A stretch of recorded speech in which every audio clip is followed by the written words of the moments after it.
And we are live, and the doors of the sanctum have been unlocked and open for the week. Welcome, everyone, back to the Sanctum Sanctorum. I am your illustrious host, Widow's Son. One of my awesome co-hosts, Splicer87, is backstage, along with the lovely Cassius Queen, who will be joining us today. We've sent the link out to a bunch of other folks that hopefully will be fashionably late today. But we're still gonna have some fun and see what kind of shenanigans we can get up to today. Today, what we're going to be doing is a few shows back, we actually did a show called Hell Soundtrack, and that was basically us discussing hard rock, heavy metal, punk, spilling over into a little bit of hardcore, things like that, like bands that we enjoyed and whatnot. Which I incidentally am thinking of doing another one, but moving into early punk rock, and then of course a lot as punk as people know it when it comes to the Sex Pistols, Ramones, et cetera, et cetera. But that's a different show for a different time. If you haven't already, go ahead and like the stream. That really helps us out. Hit that subscribe button, get the notification bell on. Come and join us every week. The shenanigans, as we call them, are quite entertaining at times. So, and also, bruh, be with you. So we are going to go ahead and bring in Mr. May the bruh be with you.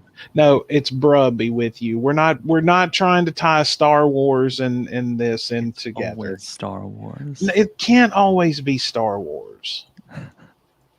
Wanderer wants to know your location. Why does he want to know He's at work. He's gonna hear this later. I know that, but for the record, I do enjoy the original 3 Star Wars movies. Wow. I do. Prequel memes.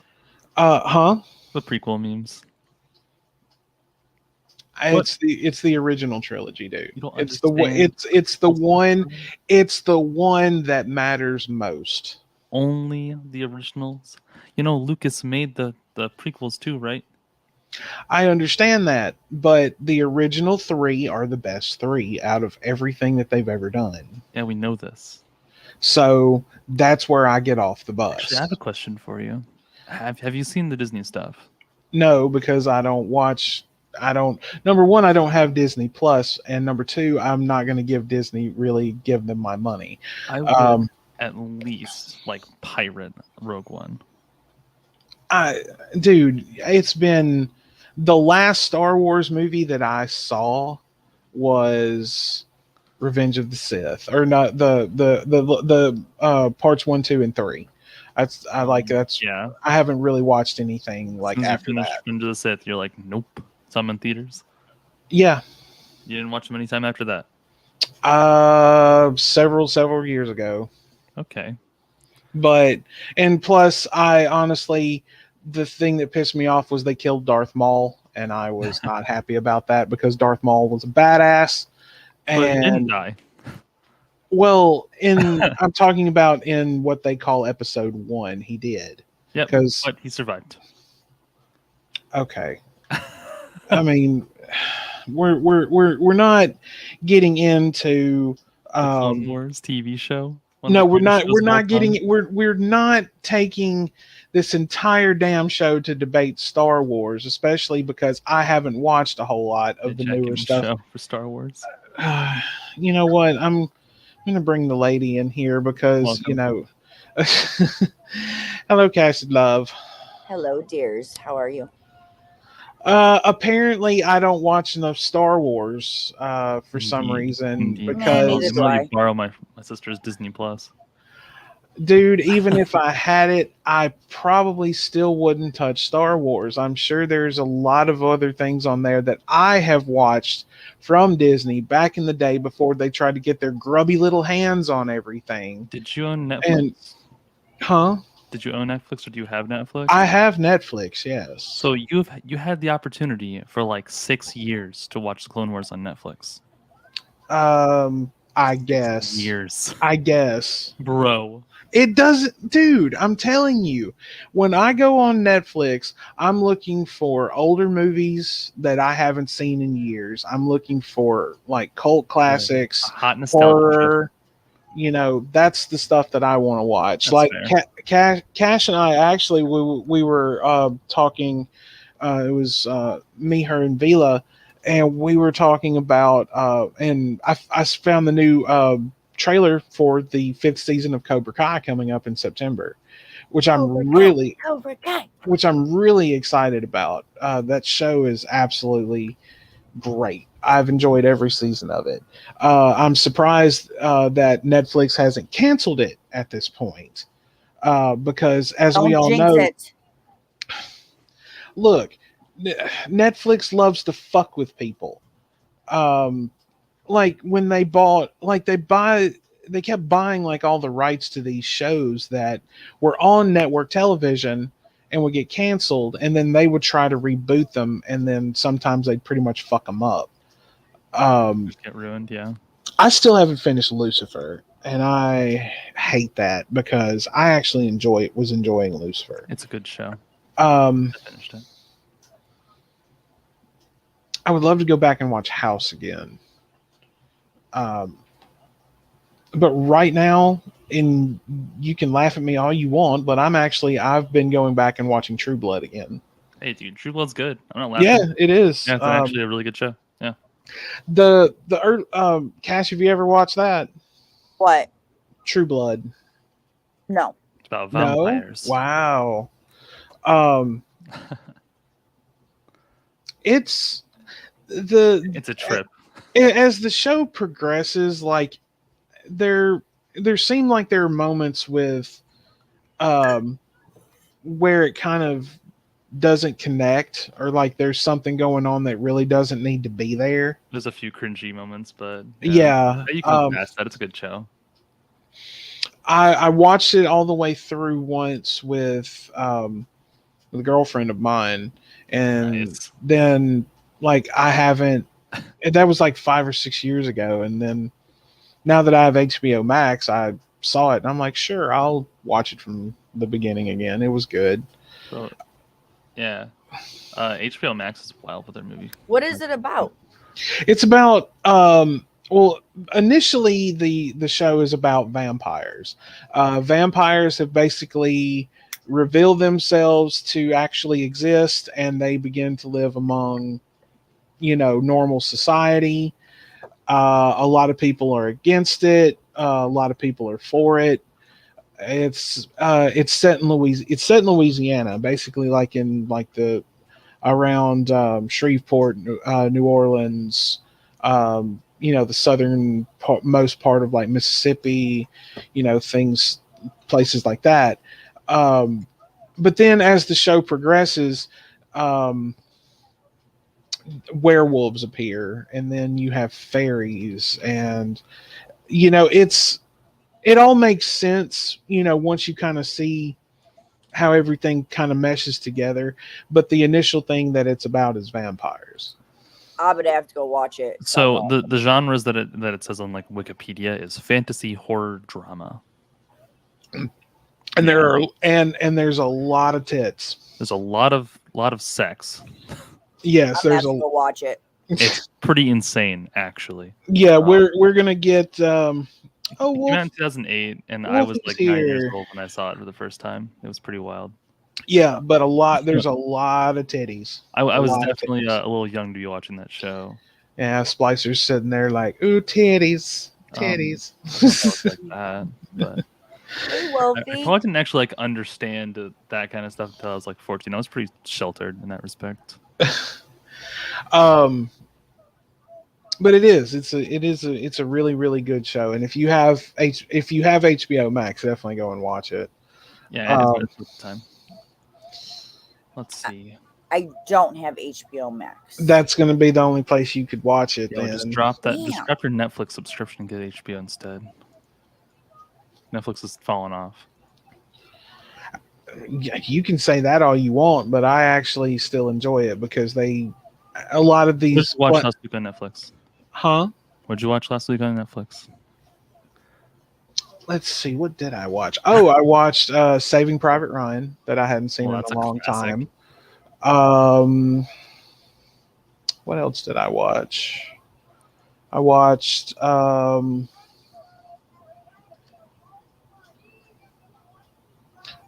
what was that?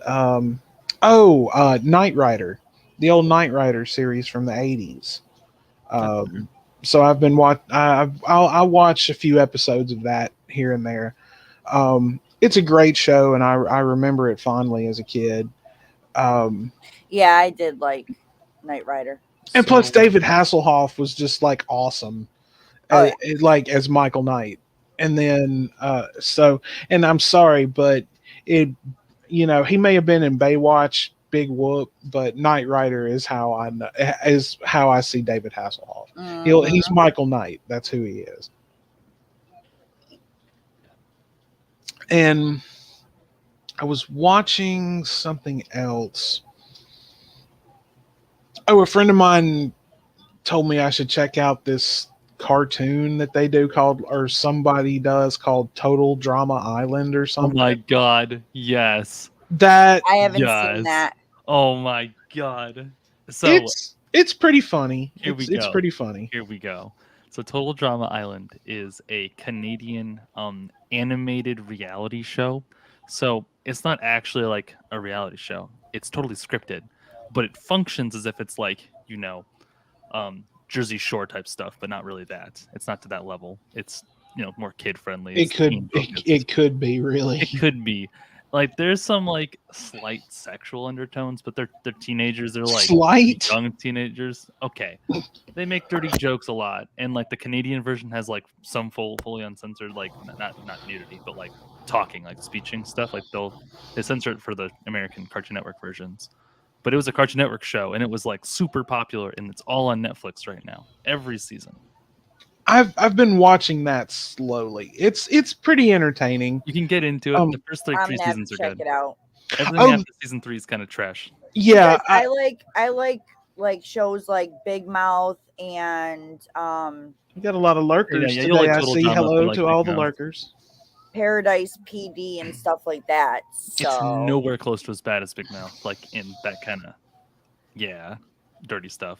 But it's for a tame like teenager show, like tween teenager. What's show, up, brother? Big it's really good to see you. I would recommend. Bro, be with you. Total Drama Island, that first season, it was really good. There's 2 endings to the first season. Well, see, I can't remember how far into the show I am exactly, so don't ruin too much for me. Sure. What I have seen of it has been fun to watch. It's very slapstick and it's very silly, and I can appreciate stuff like that. And for those of you who are tuning in right now, thank you for everyone who's lurking in the background. If you can't come in the chat and hang out with us, glad you're here. Thank you so much. Like the stream. There are 9 of you here, and we only have like 3 likes. So come on. You can actually talk about the show though without spoilers. Huh? I have some more stuff to say about the show. It's not spoiler related. Okay. Well, if people are wondering, the title of the show, yes, we are going to be discussing cinema today. But things like this are a nice segue into that because, shows that are important to us or that we enjoy watching, especially when they go away. It's nostalgia, it's comfort, kind of things like that. Okay, so what are you going to tell me that's not going to spoil it for me or Cash? So like the first show, Total Drama Island, is set at, I think it's how many teenagers did it start out with, like 20? think it was 20, and it was on an island Yeah. that was actually a summer camp. Camp Wawanakwa. Yeah.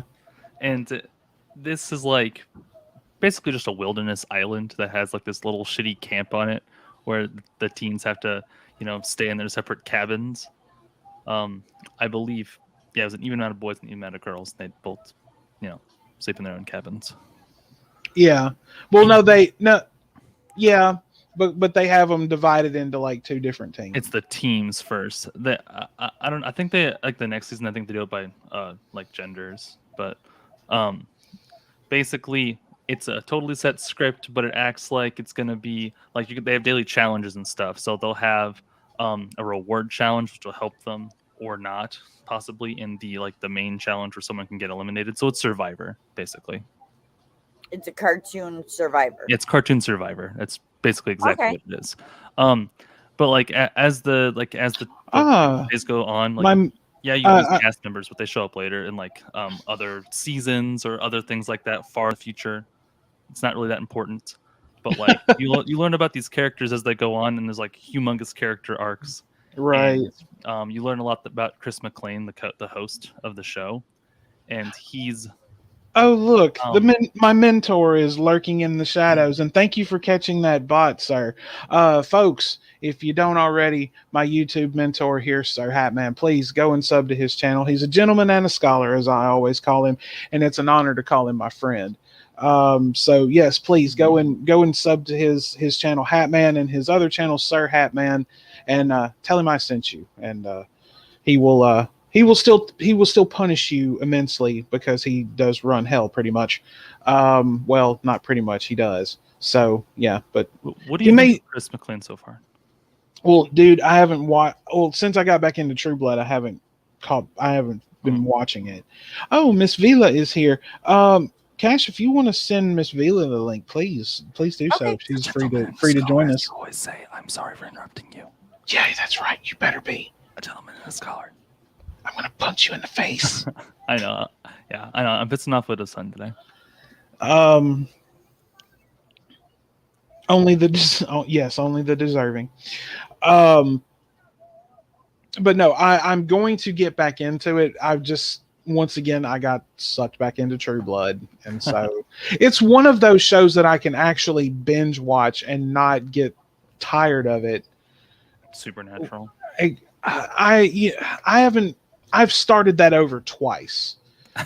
No, the first time I hadn't watched it at all. So I started from the beginning and I got to season, I don't know, I think I got to season 5 or 6. Those are good seasons. And I, of course, was watching this on Netflix, but then the new season of SOA was about to start. So I just shelved it. I didn't go back to it until about 2 years ago. And I think I got to season 8 or 9 and I just burned myself out and I didn't go back. So now that it's over, I'm going to probably have to start it over one more time. Start in the middle. Well, I don't remember where I left off the last time.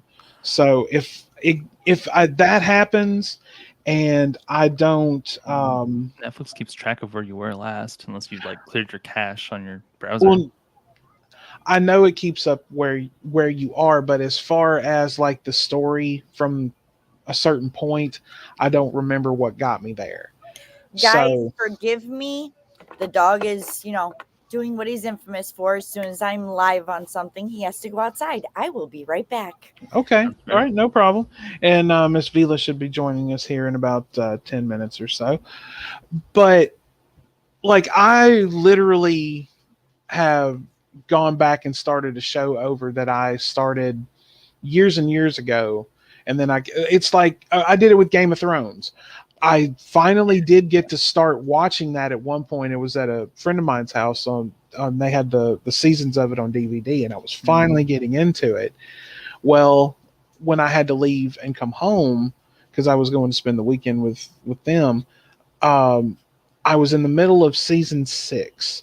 And of course, a few years had passed and I didn't get to go back and finish it. So when I got HBO Max, that was the first thing that I wanted to watch was Game of Thrones. And I went back. I started it from the beginning so I could actually pay attention, and made it all the way through. And it was absolutely fabulous. It was amazing. I loved every second of it. It's funny. I still enjoyed like watching the whole show all the way through. Mhm. The writing got a bit muddy, especially near the end. But that's what I've heard a lot of people say, like they didn't like how it actually ended. Yeah. And I'm like, why not? I mean, it was well. I'm not gonna go into details for anyone who hasn't seen it because I don't like ruining things. Episode 3 of the final season rant. No, oh because my God. No, because listen, I have literally dated someone who they will sit down and want to watch something with me that they've never seen before, but they would constantly ask me what's going to happen. And I keep having to tell them, I'm not going to tell you. But, they just keep, they're like crazy. They'd be like crazy lokes and they just keep on pushing. And not with all the fans, but they would just keep on and keep on and keep on. And I would just finally tell them, but like, I don't like doing that. I absolutely hate it. If you're sitting down and watching, say I'm showing you like the first season of Sons of Anarchy, and we've watched it, we get to the final episode, and then boom, you see what happens. And like, I like to see the genuine reaction, not just like I just told you what's going to happen, so I've pretty much ruined it.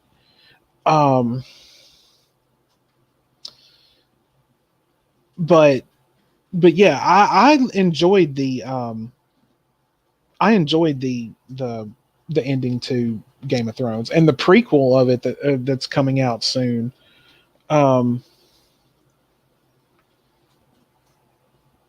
Is actually looks very, very interesting. So I'll definitely be watching that. I can't remember the name of it. Is it Kingdom of Dragons or something? Maybe.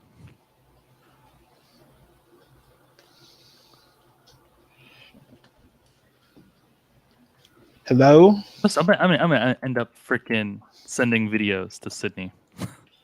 Totally I don't want to know what kind. So I'm back. All right, welcome back. I'm trying to think of the name of the prequel that's about to come out. It comes out later this year, I think. I think this is it's a prequel to like the entire Game of Thrones series, but I want to say it's probably based more around telling the story of Khaleesi. You can murder me if you want to, or ban me or whatever. I've never seen Game of Thrones. Takes a long time. It's what, 7 seasons, 8? 8. Oh yes, kind of. Although 7 and 8 are kind of shorter. I've never seen it ever. Oh, it's on HBO Max. So, actually, I think if you're a fan perspective, you can love it. I mean, if you want to binge it and could get through it in say 30 days, I think you get a free month when you sign up for it. Don't quote me on that. I mean, I got mine's free through AT&T. But yeah, it was really, really good. I still haven't seen The Sopranos. I would say the biggest issue with Game of Thrones is that they ran out of books to go off of. Oh, I think that's why they were going and doing the or attempting to write the prequel series, because I don't think there was actually any prequel to the books. They had read the finale blind. I've never read any of the books. Ah, there it is. Okay. Well, I don't buy fiction really. I don't have the books either. However, my stepbrother has read them. Okay, then you haven't read them either. So don't give me crap.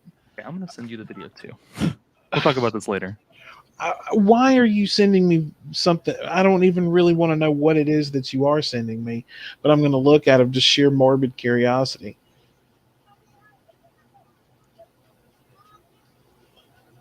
Okay, I'll have to watch that later. You're gonna have to watch that later. Yeah, Okay.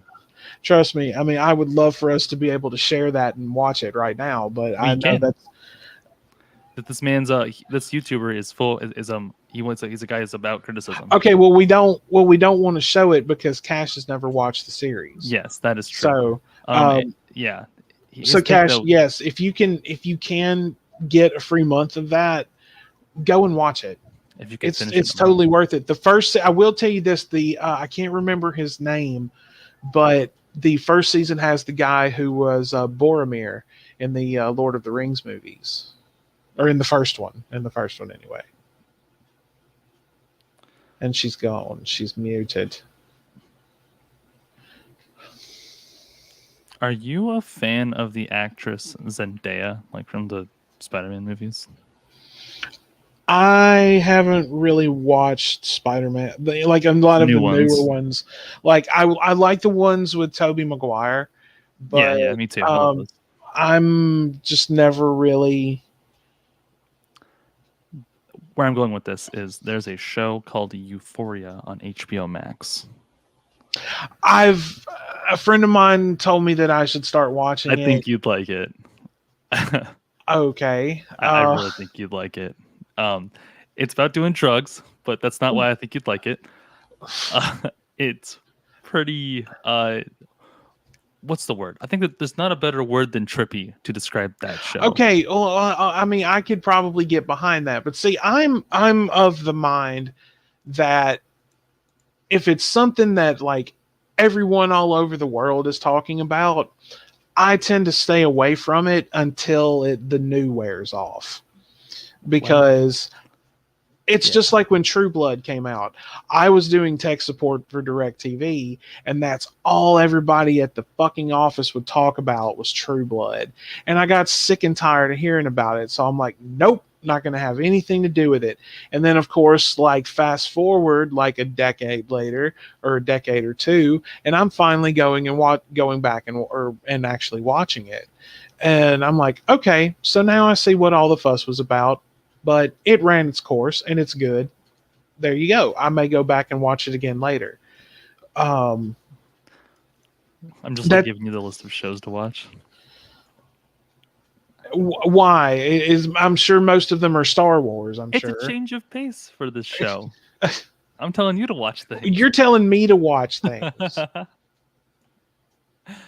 You know, okay. You know, are you trying to suddenly move into like an assistant manager position or something, where you're making suggestions to the man that runs the place? I don't know. I'm in a good mood today. Yeah, I can tell. Did you get drunk last night, or are you drunk right now? No. However, are you day drinking? No, I told you I had a peanut butter and jelly sandwich. Feeling good. That's not the reason. I think. Yeah. I didn't have caffeine today. I don't know. I'm just in a good mood. Maybe I'm sleep deprived. You probably are. We stayed up till 2 playing Dead by Daylight. It was great. I was just doing that. Well, I had it pulled up on my phone, so if you can keep a closer eye on it, then I can. Yeah, I will. Please, by all means. And I'll say this: I've gone back and watched Sons of Anarchy multiple times. Oh, I love Sons of Anarchy. Oh God, I told Splicer. Did you ever watch the first episode? Did, yes. You never told me what you thought about it. I think that episode got cut short or something else came up that day. Yeah. So okay, it's been a while since I saw it. But okay, well, if you want, now next week's show. I'm planning on doing an evening show because I do have to work 6 days straight plus over the weekend. So we'll probably do next week's show Tuesday evening. We'll be doing an evening show, 6 p.m. like we always do. So if you want to go back and watch it, like at least the first episode, I know Cash will be here, and I know she would love to hear what you have to say about it because the show is amazing. It is so good. Oh yeah, it's one of my favorite. So, due to your job, are you working Memorial Day? Me? Yeah. I have no clue yet. Probably. Okay. Figured I'd ask. Probably at this point. I don't. Actually, as a matter of fact, I think I am, and I really don't want to. Um, Yeah. but it is what it is. And I wonder where Miss Vila is. I thought she would have been here by now. Sure, So, Pops into existence. but yes, the show is so good, and I know you like Ron Perlman. I do love me some Ron Perlman, dude. And so, and if you like him, then I mean, you should watch the show. Watch him in this show. It is like he is the one that you grow to hate, and then you kind of think he's seeing the error of his ways, but then he just turns into a major asshole. Not surprising. It's basically, it's been described as like Hamlet on motorcycles, basically, and I see it. If you've read Hamlet or like even seen it performed or something like that and know what it's about, you'll see it in this show. You'll absolutely see it. Yeah. Wow. Only 5 seasons, huh? No, it ran for 7. Yeah, well, 7 there seasons. are only 5 on Netflix. Okay, see how it is. What, Sons of Anarchy? Oh, wait, yeah. Wait, here it is. I found that. No, Sons of Anarchy isn't on Netflix, or at You're least right. it's on Hulu. Yes. Well, you know what happened was I typed in Sons of Anarchy and something else came up. We don't even talk about it. Well, look, what kind of dirty things you look at during the show is your business. I mean, we know you like the anime girls and all of that, so Only when we play What the Dub. sure. You know, I've seen like 2 anime, maybe 3. But yes, but at least go back and watch the first episode. I'm probably like you when it comes to anime. I don't watch the popular stuff. Well, everyone has been telling me that I have to watch Hellsing.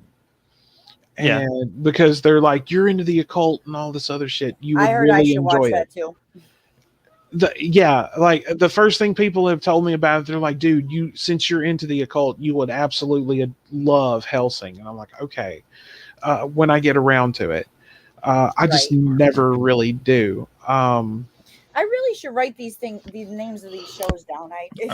Are you a fan of anime stuff or animated stuff? Yes, I mean I enjoyed the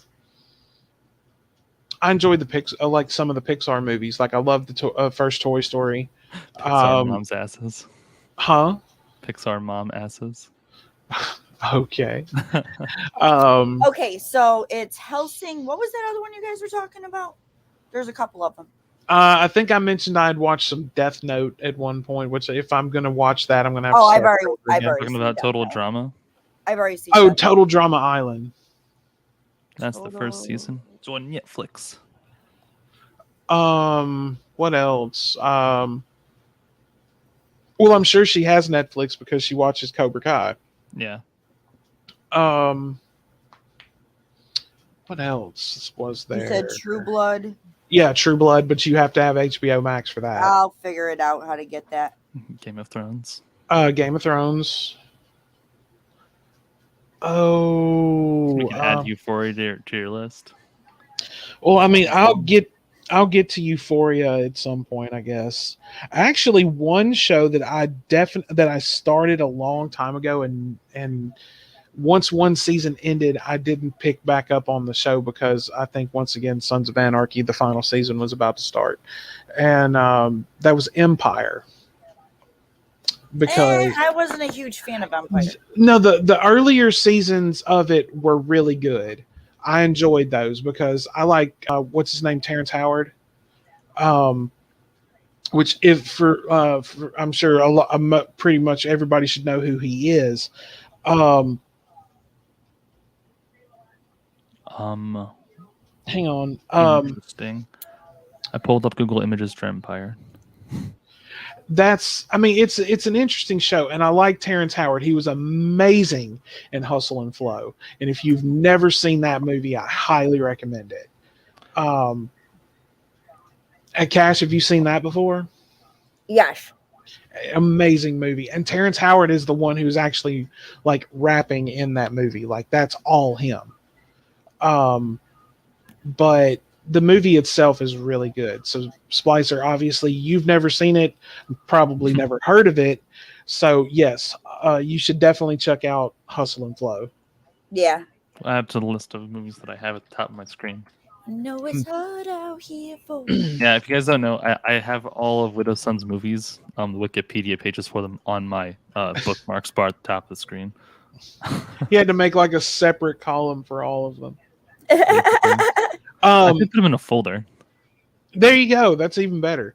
That I'm sure he never looks at. Like it just sits on his desktop, and it's like if it could, it would just be collecting dust, and like the icon would just like have cobwebs growing on it, you know. And he'll look at it every once in a while. It's like I really should go back and read that and see what I need to do. But now kind of transitioning into what the initial discussion was, and I'm still wondering where Mo is. I invited him to come on today with us. Let me find out. Message him. So he has the link. So everyone has, like, it's like I was saying earlier, everybody has like shows that they watched when they were a kid that they, now have the ability to actually go back and watch without having to spend like hundreds of dollars on, full like sets of DVDs, which you can still do. That's perfectly fine. But now you have the ability to go back and watch shows like I was talking about earlier, Knight Rider. I believe Airwolf is on fucking Netflix, and I remember watching that when I was a kid. What's Airwolf? What's Airwolf? I'm on it.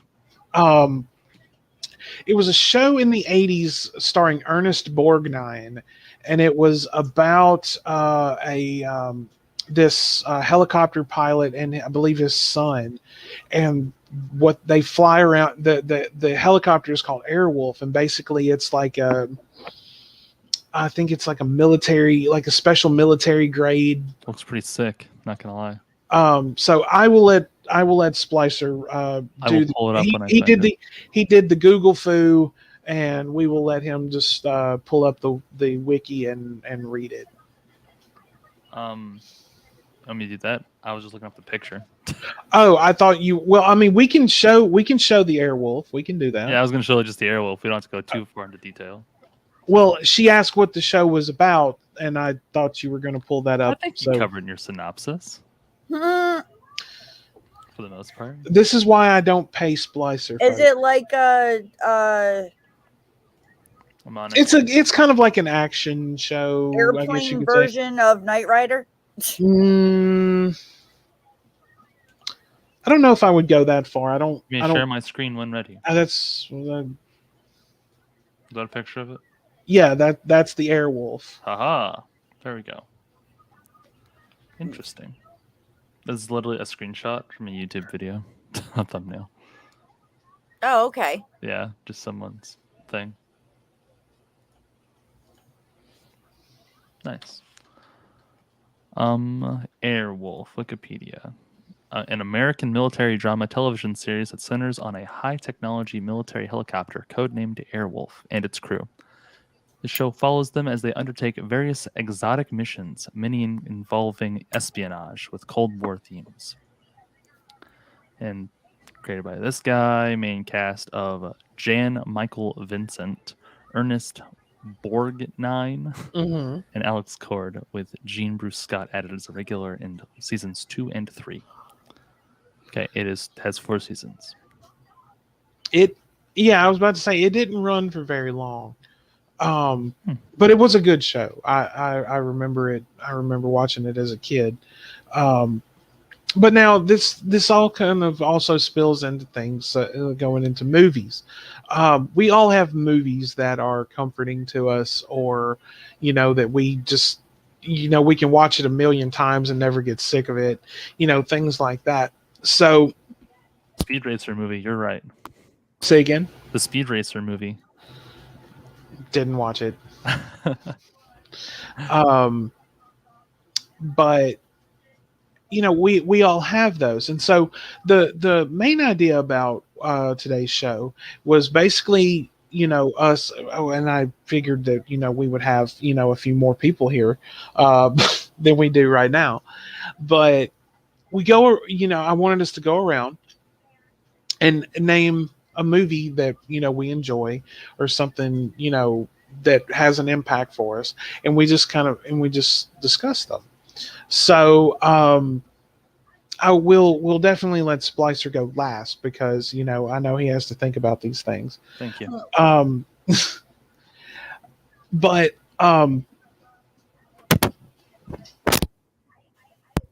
excuse me. Cash, I'll ladies first. So please do tell. Do tell. I'd have to say the movie movies I love the most is Boondock Saints 1 and 2. Yes, I love the first one. The second one was good. I did enjoy it, but I don't enjoy it as much as the first. No, neither do I. Because it's not really as the same without Rocco. It really wasn't the same without him. Is it dead? I killed your cat, you druggy bitch. I killed your cat, you junky bitch. I thought it would bring closure to our relationship.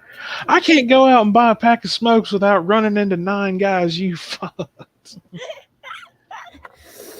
Obviously, Splicer has never heard of or seen this movie. Yep. You may as well put that down on the list, too. Yes, as Wolfie said, I'll tip her. Yeah, right?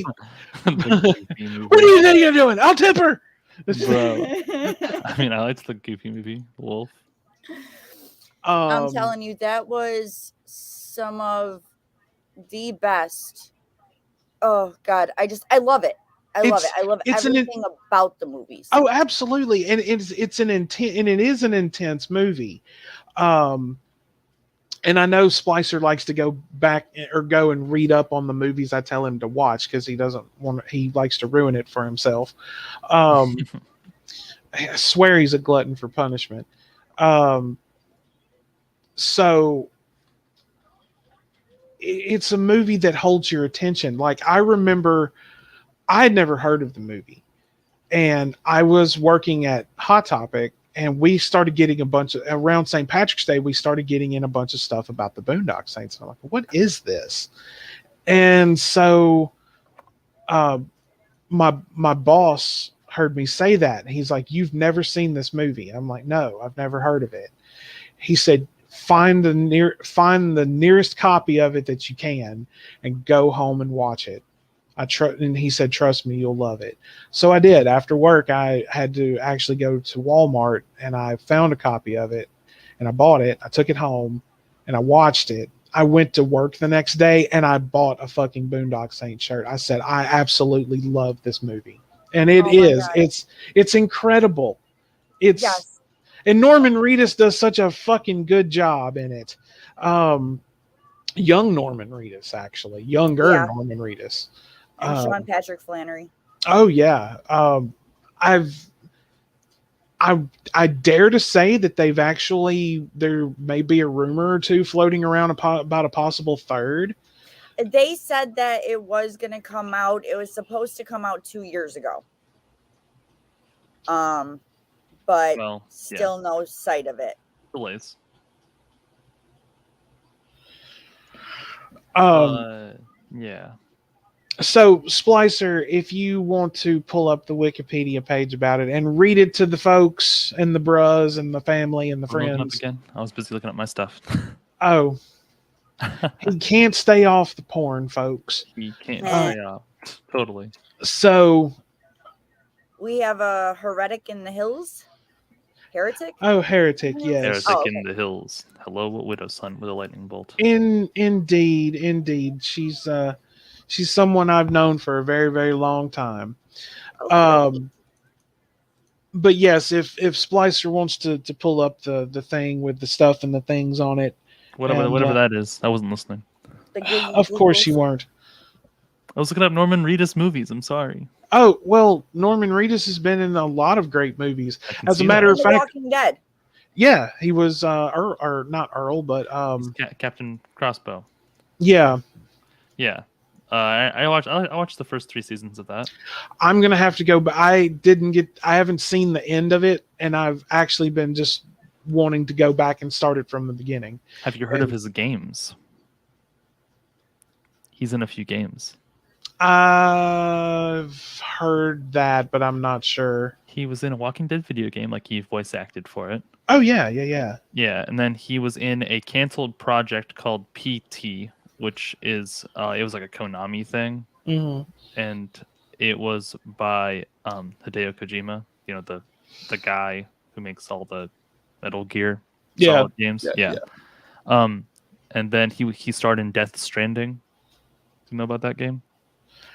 Clearly, I don't. Yeah, Norman Reedus starred in this game called Death Stranding, where he was basically a mailman, but the world has gone to shit, and there's like dark entities, and it's a very strange game.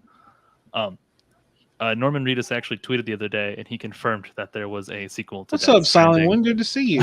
By the way, there's a sequel to Death Stranding. It like just got confirmed. It's like breaking news in the gaming sphere, and it's a PlayStation exclusive. Yeah, so it's on the PS4, which is probably why you haven't heard of Death Stranding. It was like kind of under the radar, but it was a PlayStation only title. Here we go again. Yep. Pretty good game. Oh, there's also another Walking Dead game that he, voiced. Right. That's good. Okay. Norman Reedus, time over. Yeah. What am I looking up again? The Boondock Saints. Boondock Saints. 1999. Okay. American vigilante action thriller film written and directed by Troy Duffy. The film stars Sean Patrick Flannery and Norman Reedus as fraternal twin brothers Connor and Murphy McManus, who became vigilantes after killing 2 members of the Russian mafia in self-defense. After both experience an epiphany, twin brothers, together with a friend, funny man Rocco, David Della Rocco is the thing, his actor, set out to rid their home city of Boston of crime and evil, with all while being pursued by FBI Special Agent Paul Smecker, played by Willem Dafoe. Oh, and William Dafoe is awesome. William Dafoe is masterful in that movie. Yes, he is. I'm a great actor. Oh yeah. Oh, now his ears perk up. Hey, I'm something of a scientist myself. Oh, Skits is here. Hey, Skits. Cash, send Skits the link if he'd like to join us. Okay. He's all in that bruh type of mood. Oh, bruh be with you. Like the stream, folks. Don't forget to share it with your friends. There was. Oh yes. Oh, I've already shared it everywhere. I don't think there's anywhere. Oh God, Rigzilla. He does hit the nail on the head quite often, and that's why I love him. That line right there, that is one of the most intense fucking scenes that you will see William Dafoe in. Yeah. When he says that line in particular. Oh my! Firefight! Oh, he just starts shooting his gun in the air. That's amazing. It's gotta be a meme. A friend of mine actually got the entire prayer tattooed onto his back. Yes, and that's something like once you get into the movie, I don't know where it's streaming right now. I know number 2 is on Tubi, if I'm not mistaken. But the first one, I'm not sure. It may be on Prime. I'm probably. Hold up. Wait a minute. It's nowhere right now, but really? You can watch it on. I mean, you can still get it on. It says Prime Video. It says Amazon Prime Video for free. So I mean, maybe. Well, if it's on Prime Video for free, then yeah. So hey, guess what? You have time to watch Sons of Anarchy and that movie. It's also on Tubi with ads, and then Roku channel. Oh, so it is on Tubi right now. Yeah, it's on Tubi, Roku, Pluto, and Vudu. So it's basically everywhere. You just can watch it with ads or get Prime. Right. Lucifer. There you go. Hello, dear. Lucifer. Oh, that's your cat. So yes. Well, continue reading. Boondock Saints stuff. Mm-hmm. I have to go back to it. I clicked out of it because I pulled up the the where to look at it. Hold up. You know, plot. Well, I mean, okay, don't. Like I that was mean, kind of it. I kind of already gave okay. a synopsis. Yeah. The synopsis is good enough. Okay. Just just take my advice, and I know Cash will back me up. Don't read the plot. No. Watch the movie blind. Like go into it knowing absolutely nothing but the synopsis. Watch it without any knowledge ahead of time. There's a director's note. Do you want that? Do what? There's a director's note. What's the director's note? It just says Duffy indicates that's the director. Indicates that the screenplay was inspired by personal experiences while living in Los Angeles. And then the film was finally given a limited theatrical release of only 5 theaters for 1 week due to movie studio politics. And then it kind of worried about the association with the 1999 Columbine High School situation. Right. Heretic, no, I did not. So if it is no longer on one of the services that I have, I will have to find it elsewhere, or better yet, I can just order it off Amazon. So I have a bit more. Okay, go ahead. This is not really about like the director or anything, but it says the movie was met with poor critical reviews at the time. However, the film ultimately grossed over 50 million in domestic video sales and developed a large cult following. Mm-hmm. So it is, and that's true. That's what created the sequel, released in 2009. Oh, the fans were screaming for one. They wanted to see it. All Saints Day. Interesting. It is good. The same director. It is nice. Yes. Oh, Skits is here. Written and directed by the same dude. What up, bruh?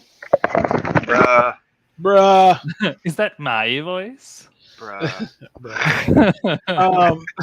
That picture. That's what it is.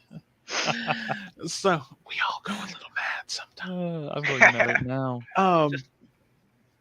Skits, well, thank you for joining us today, bro. Seriously. Thanks. Appreciate it. So you've seen Boondock Saints, obviously. Oh, absolutely. Okay, your take on the movie. Like explain to Splicer in all seriousness why he should watch this movie without reading about the actual plot beforehand. Oh God, I mean, anything with William Dafoe. First off. Well, yes. Did you see Antichrist? By the way, I did not. He is in that movie. Dude, it's fucking strange as fuck, but it's great. It's a really good movie. You see, unfortunately, you have to see his penis several times. What? Yeah, William Dafoe penis in a movie. Good God. See, is he wearing a fake one like they do in TV shows these days? Prop penis. Probably no. This is his real one. This is his dong. His dong forever. It's his dong. Forever. Yeah, just forever out there on film. Forever out there on a film. Wow. So Skits, please give him your 2 cents on that. Oh gosh, I mean, you got Irish brothers who off all the bad people, and it's fantastic, and just the cinematography of it is fantastic. Oh, it's amazing. Oh gosh, it's so honestly, well shot. I believe that we truly Yippee-yi, need those brothers in real life. Oh yeah. Now I will say this, and because there are now 3 of us here who have actually seen the movie, I will say this: the whole movie, amazing. The cinematography, flawless. The music, perfect. Mm-hmm. But the best scene in the movie is the courtroom. Oh yeah. Huh. Courtroom scene was the best. I mean, the first time you hear the prayer and everything, that's monumental. Yes, I'm not going to take anything away from that. But when you get to that courtroom scene, when they jump up on the fucking tables and they go into their little monologue. God damn it. Fucking amazing. The first time I watched that movie, I got chills down my spine. Oh, Sydney, we're watching it in my Discord tonight. Oh, I'm down. Splicer, can you be there and we all watch it? We'll see what happens. I'll have to talk it up with the lady. Yeah, we won't be able to talk because, if Splicer's there, he'll definitely have to watch it. But, I will say this, that people in glass houses sink ships. Bird in the hand, or what is that? Penny saved is worth two in the bush, isn't it? Uh-huh. And don't cross the road if you can't get out of the kitchen. What? And and let's make like a tree and get the fuck out of here. Yeah. That sounds normal. I gotta buy you like a book of Proverbs or something. A book of Proverbs. It's like, yeah, it's St. Patty's Day. Everyone's Irish tonight. Why don't you just fill up a stool and have a drink with us? Yeah, you're right. Just like, fuck yeah, that's what an Irishman will do. And then when you knock his drink in the floor, he's going to kick your goddamn ass. That's right. But, and I love, well, we're not going to get into that because if we're going to watch it in Cash's server tonight, and hopefully Splicer can be there, I don't want to give away too much. So, but yes, there are, while there are some deleted scenes in the movie that I think could have been left in. Oh, and Ron Jeremy is in the movie. I forgot to mention that. Yep. I forgot about that. Yeah, I completely. It slipped my mind until just now. I'm just like fucking Ron Jeremy. Yep. King of porn. Well, not anymore because I think he went to jail. All right. Hedgehog. Hedgehog. He looked like he was like pornography's Mario. That's what he was. he was to porn what Mario is to Nintendo, basically. Yep. Would that make John Holmes Luigi then? Well, I mean, seriously, think about it. Okay, so. All right, I'm gonna do mine, and this was really this was a hard call for me because there's so many. I thought at once about, but I know very few people have seen it. A movie called The Holy Mountain by Andrew Jodorowsky, one of the great occult filmmakers of the 70s. But I got to thinking about it, and I'm going to go with Natural Born Killers. Nice. I absolutely adore that movie. The fact that it's the fact that it was written by Tarantino is awesome. But the fact that he didn't direct it is strange because, you didn't know that? No. Yeah. I'll do the Google foo on this one. You got this.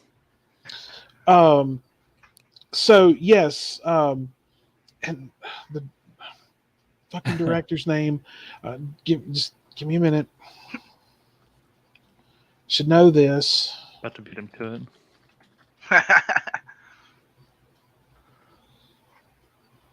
That Wikipedia page, you can do it. I believe in you. Directed by Oliver Stone. Fuck you. You've never even seen or probably heard of this movie either. So. Natural Born Killers, I have heard of it. Because it has Woody Harrelson in it. Yes. And Robert Downey Jr. Story. Oh god. Oh, the cast is amazing. But of course, there. Clearly Skits has seen it. I know Cash has seen it. I've seen it a dozen times. You may as well put it on your list, Splicer. It's another one of those that you really just want to go into, and not know anything ahead of time because it's a trip. It is an absolute ride. But yeah, story was originally by Quentin Tarantino, and it was directed by Oliver Stone. And from what I understand, Quentin Tarantino hates the movie. Really? That I didn't know. Hang on. I think there's something on here about it. I posted something in the Discord. And it has a fucking amazing soundtrack. Let me...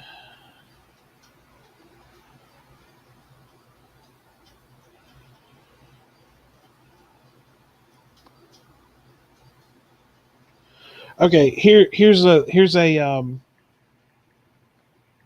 well, here, let me send the link to Splicer so he can share this. All right.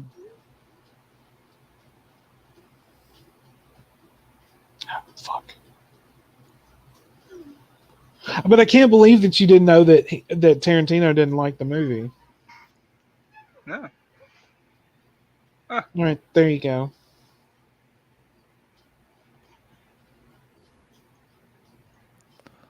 What am I supposed to show this whole article? Yes. Okay. Hold on. And make sure there's no like crazy thing. I turned off my ad block recently because I had to do that for a website. So let's not have weird freaking ads. Okay. Maybe. If it feels like cooperating. Bear with me, folks. Like the stream, people. Helps out. Okay, I'm sharing your article. Quentin Tarantino has never seen all of Oliver Stone's versions of his Natural Born Killers. As an image, and here's our article. Yeah. And some weird ads pop up. Okay, does someone like to read this instead? Sure, if you want to. There you go, Captains. You can read it. Well, hang on. Let me pull it back up on my phone so I can read it. Oh, you guys can't see anything. Yeah. Quentin Tarantino's disdain for Natural Born Killers, the movie Oliver Stone made from the script he sold to the director, has become well known in the 27 years since it was released. Though still the story of a psychopathic killer, Mickey and Mallory Knox, the script was heavily revised by Stone along with screenwriter David Velaz and associate producer Richard... I don't want to butcher that. What is that? Rutowski? Yeah. With Tarantino ending up with a story credit. A recent wide-range podcast interview with Billions co-creator and showrunner Brian Koppelman. I don't know who he is. Tarantino opened up about his negative feelings toward the film, which were first prompted by Koppelman himself. Said he hated it so much because you ended up doing with Honey Bunny. You ended up doing with Honey Bunny and Pulp Fiction the crime as a sacrament of love in the script of Natural Born Killers. In fact, it's what the whole fucking thing is about, and that doesn't exist in Oliver's film. No, not at all. No, not at all. Not that I've seen it all from beginning to end. Which, that kind of bugs me because he has so much disdain for the movie, but he's never actually finished it. Seriously. Interesting. That's an odd take on the situation. Right. I mean, I can understand that you don't like the fact that they revised your script without consulting you about it. But, I mean, you sold it to him. So therefore, he got full creative control. I mean, like George Lucas sold Disney his script for Star Wars Episode 7. They didn't use any of it. So of course not. Because they don't want to give George Lucas credit for nothing now that they own it. I would have loved to hear Episode 7's dialogue. It's just been a whole movie about Jar Jar Binks. It's like, seriously, we're just running on fumes, folks. I mean, we're gonna give the shitty character a fucking series or a movie. Jar Jar, a Disney Star Wars. show. Yeah. The I wild happen to like Jar Jar. Thank you. the wild adventures of Jar Jar Binks and his Jar annoying Jar Binks. his annoying fucking accent. They literally stopped using him in the Clone Wars TV show just because people weren't watching those episodes. Well, I wonder why. Yeah. I mean, he's a lot better in the show though than he was in the movies. But now that movie, I mean, honestly, I believe that if you look at movies like Pulp Fiction, you also look at movies like let's take From Dusk Till Dawn and throw that in there as well. Natural Born Killers is more psychedelic, but it still kind of has that Tarantino feel to it to me. Like the first time I really watched, or the first time I actually watched the movie, I had no clue who directed it. A friend of mine just told me how good it was, and he sat me down and made me watch it. And I had seen Pulp Fiction at that point, and to me, I'm like, this is a Tarantino flick. And then I found out it was Oliver Stone, and I'm like, holy fuck! How is something like this not done by Tarantino? This is something he would have totally done. I mean, Danny Trejo. Oh God! Danny Trejo. Oh yeah, I mean, I think he was the only person missing in that movie. Because I mean, shit, even in a Rob Zombie movie, we got Danny Trejo. I mean, fuck, dude, come on, and Diamond Dallas Page. Let's not forget DDP. Oh my God. But they were great. They played well off each other. They really did. And to be fair, I mean, DDP is not a bad actor, I guess. But like that opening, like let's take a small comparison here. Okay, think back to the opening scene in From Dusk Till Dawn, and then go and look at the opening scene from Natural Born Killers. Think about it. Think about the comparisons there. One was a convenience store out in the middle of nowhere, and one was a restaurant out in the middle of the desert. Just long, endless road.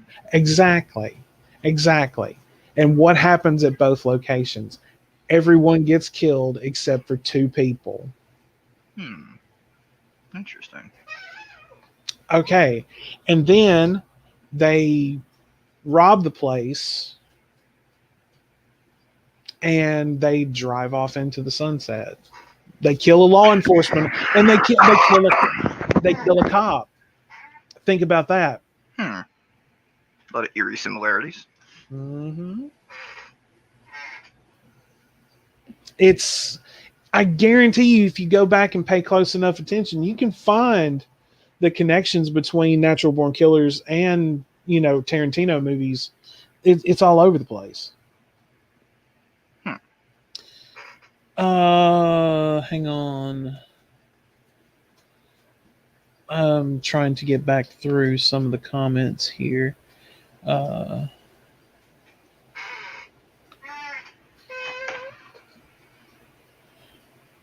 True Romance is another movie that Tarantino wrote but did not direct. And the fact there wouldn't have been the possibility to have no Natural Born Killers had he not written True Romance. Mickey and Mallory were inspired by Clarence and Alabama. I have never heard of True Romance, but I am going to have to look this up. Let's see here. Christian Slater. True Romance, a 1993 American romantic black comedy crime film. Wait, who's saying what about Christian Slater? I type in True Romance and Christian Slater comes up. Oh, okay. He's in that. So I guess he's in that movie. Directed by Tony Scott. But right. I mean, nothing against Christian Slater. I mean, I think Christian Slater is a great actor. I mean, I loved him in Robin Hood, Prince of Thieves. Brad Pitt. Yeah. But Christopher Walken. Christopher Walken. Oh my God, Samuel L. Jackson. dude, this cast is rocking. Right. Well, now it's like I was saying about Natural Born Killers. That cast was absolutely amazing. Once again, let's go over. We had Woody Harrelson, we had Juliette Lewis, Rodney Dangerfield, Of course. Robert Downey Jr., Tommy Lee Jones, Tom Sizemore. Tom Sizemore. He was Scagnetti. No. Yeah. Oh, he was. Okay. I was right. I don't know why Judd Nelson popped into my mind. I'm like, Judd Nelson wasn't in that goddamn movie. Although I think if they were going to have cast the character of Wayne Gale, it could have gone to either Robert Downey Jr. or Judd Nelson. I think Judd Nelson could have pulled it off. Just thinking, okay. Did you see the movie Airheads? Brandon Fraser, Adam Sandler, Steve Buscemi. Adam that was Sandler one of movie. my Back favorite in movies. like I the love early it. 90s. Yes. Oh, okay, yeah. About the band that takes over the radio station. Yeah, play their demo tape or 1994. something. Right. And Judd Nelson is in that movie. He plays the record executive. Like if you took that character and gave him Bender's attitude and made him just and just have him go slightly insane, and have him just go slightly insane, because clearly this was Robert Downey Jr. when he was on the coke. This is, I mean, honestly, it's an Oliver Stone movie. This was in the 90s, and we all know that Robert Downey Jr. was on the coke. We all know it. The vintage Robert Downey Jr. Yeah, the naturally preserved Robert Downey Jr. Before he got off the coke and became Iron Man, and all of that shit. White zombies and airheads. Yes, they There you are. go. So is Lemmy. I see that. Oh, one of the greatest lines in that movie is this, like, who'd win in a wrestling match, Lemmy or God? Punchline. Insert punchline here. Oh, I know Okay. you're supposed to answer. Who would win in a wrestling match, Lemmy or God? I don't know. Probably Lenny, according to you. God. Wrong, dickhead. Trick question. Lemmy is God. Nice. But Same difference. hang on just a second. Let's see. Frank Whaley could have given a good Wayne Gale performance. True. But I'm just saying, if you were going to put someone else into that role, I really think Judd Nelson could have done it if Robert Downey Jr. had not gotten it. But once again, vintage Robert Downey Jr., coke and all. Yes. What about Tommy Lee Jones in that movie? He was a fucking warden that looked like he should be selling used cars. Mm-hmm. Nice. I mean, he looks like the kind of he honestly looked like a fucking used car salesman that would swindle little old ladies out of their money for a used car that was a fucking lemon. A real Yeah. dirtbag. Do what? Real dirtbag. Oh yes, he was. He was an absolute scumbag. I mean, it just radiated off of him, and it's like and he was the last person that I ever expected to see play that particular kind of role, but he did it. He did. I liked him in Men in Black. There you go. Well, I mean, he was. I said it. Yeah, he's like, I just want to put that out there, My 2 cents of Men in Black. Decent movies. I thought Tommy Lee Jones was a great Two-Face. Oh yeah. Oh, he I did didn't see Batman Forever. Totally worth a watch. Yeah. It's totally worth the watch. Sadly, we no longer had Michael Keaton as Batman. Val Kilmer, huh? The best Batman. Oh, best Batman and Bruce Wayne. Everyone else has either been Bruce Wayne or maybe they were Batman. Like prime example, Val Kilmer, Bruce Wayne. George Clooney, Bruce Wayne. Christian Bale, he did a pretty good job at pulling both of them off. I'll give credit where credit's due, but he's no Michael Keaton. He's in the latest one. Ben Affleck, Bruce Wayne, and that douchebag. Ben Affleck sucked at both. Okay, well, that douchebag from Twilight that has the audacity to call himself Batman now. Wow. You know, wow. I have How not. you really feel, Widow. Yeah. Well, I fucking hate that Twilight bullshit, and I'm like, why did you let that motherfucker play one of the greatest fucking like vigilante anti-heroes of all time? You don't like the vampire as Detective Batman? I want him to go like fucking choke on all the dicks is what I Why want. do you hate him so much? Because the fucking Sorry, he was in one movie wasn't that his I writing, actually though. liked. It's just his questionable acting is because of also bad writing on the fact of Suzanne Collins. Not Suzanne Collins. She did Hunger Games, right? Fine, I hate them Whatever. both. Close enough. Who did frickin' Twilight? Did someone say douchebag? What's up, Two Guns? Thank you for Stephanie being Meyer. here. All right, same difference. Point is, Stephanie Meyer had questionable writing in some of Twilight. Okay. Twilight can get just fuck right the fuck off. Hello, Miss Vila. Hey. So you've been listening. We're gonna go real quick. I would love to get Cash's and Skit's take on Natural Born Killers, real quick. Go ahead, Cash. It's been so long since I've seen it. I did like it very much. I can't remember any of my favorite scenes since it's been so damn long, but it was a really, really good movie. Yeah. And I do suggest people see it. I mean, you got, Woody there, Oh, absolutely.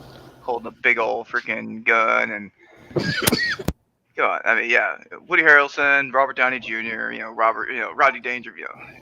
Rodney Dangerfield, for fuck's sake. There is Wow. a movie that man was in that wasn't great. Well, no. I'm talking about just like it's hard to believe like that was actually Rodney Dangerfield playing that role because it was just so fucking twisted.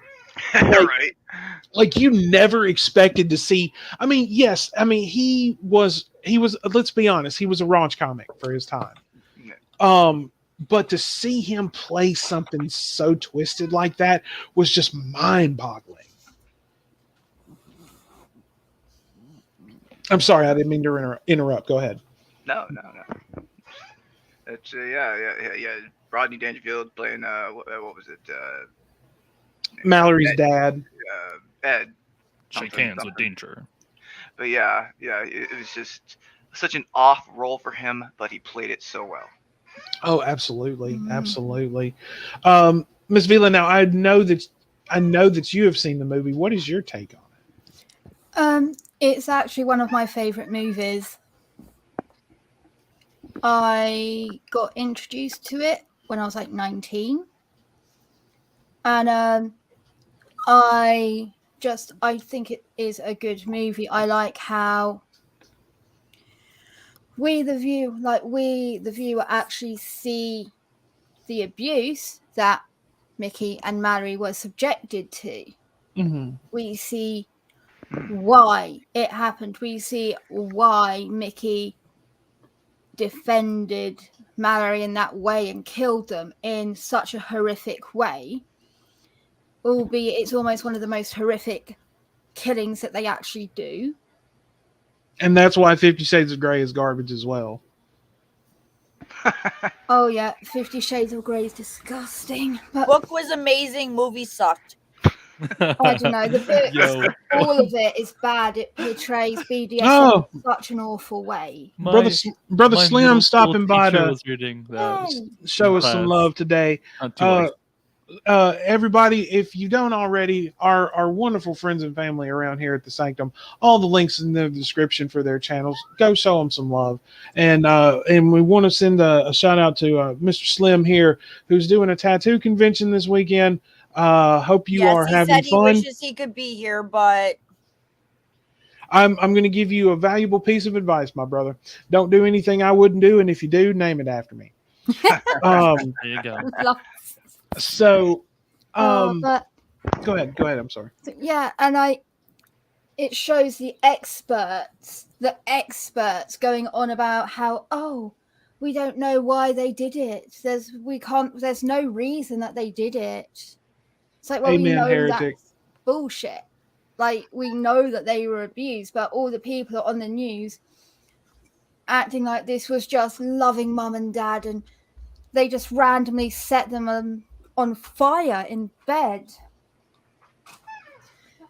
And yeah, Well, then no. all the things in the background that you see where it's like the trippy aspects, like in the window, random things showing lots of stuff about being inundated with like sex and violence and consumerism everywhere.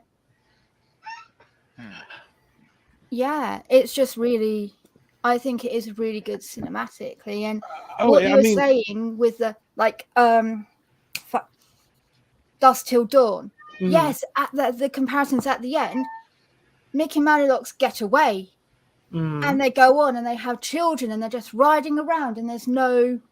It's just like George Clooney at the end of From Dusk Till Dawn. Yes, like the bad guy, you end up actually liking, and you're happy that they escape, and there's no repercussions for the bad guys. Pretty much, they just go on and live their life, and that's it. So real life.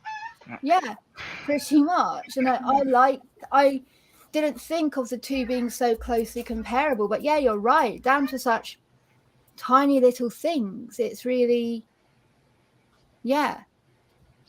I think the fact that, I mean, honestly, I really think that Tarantino is just pissed that he didn't get to, or he didn't direct the movie.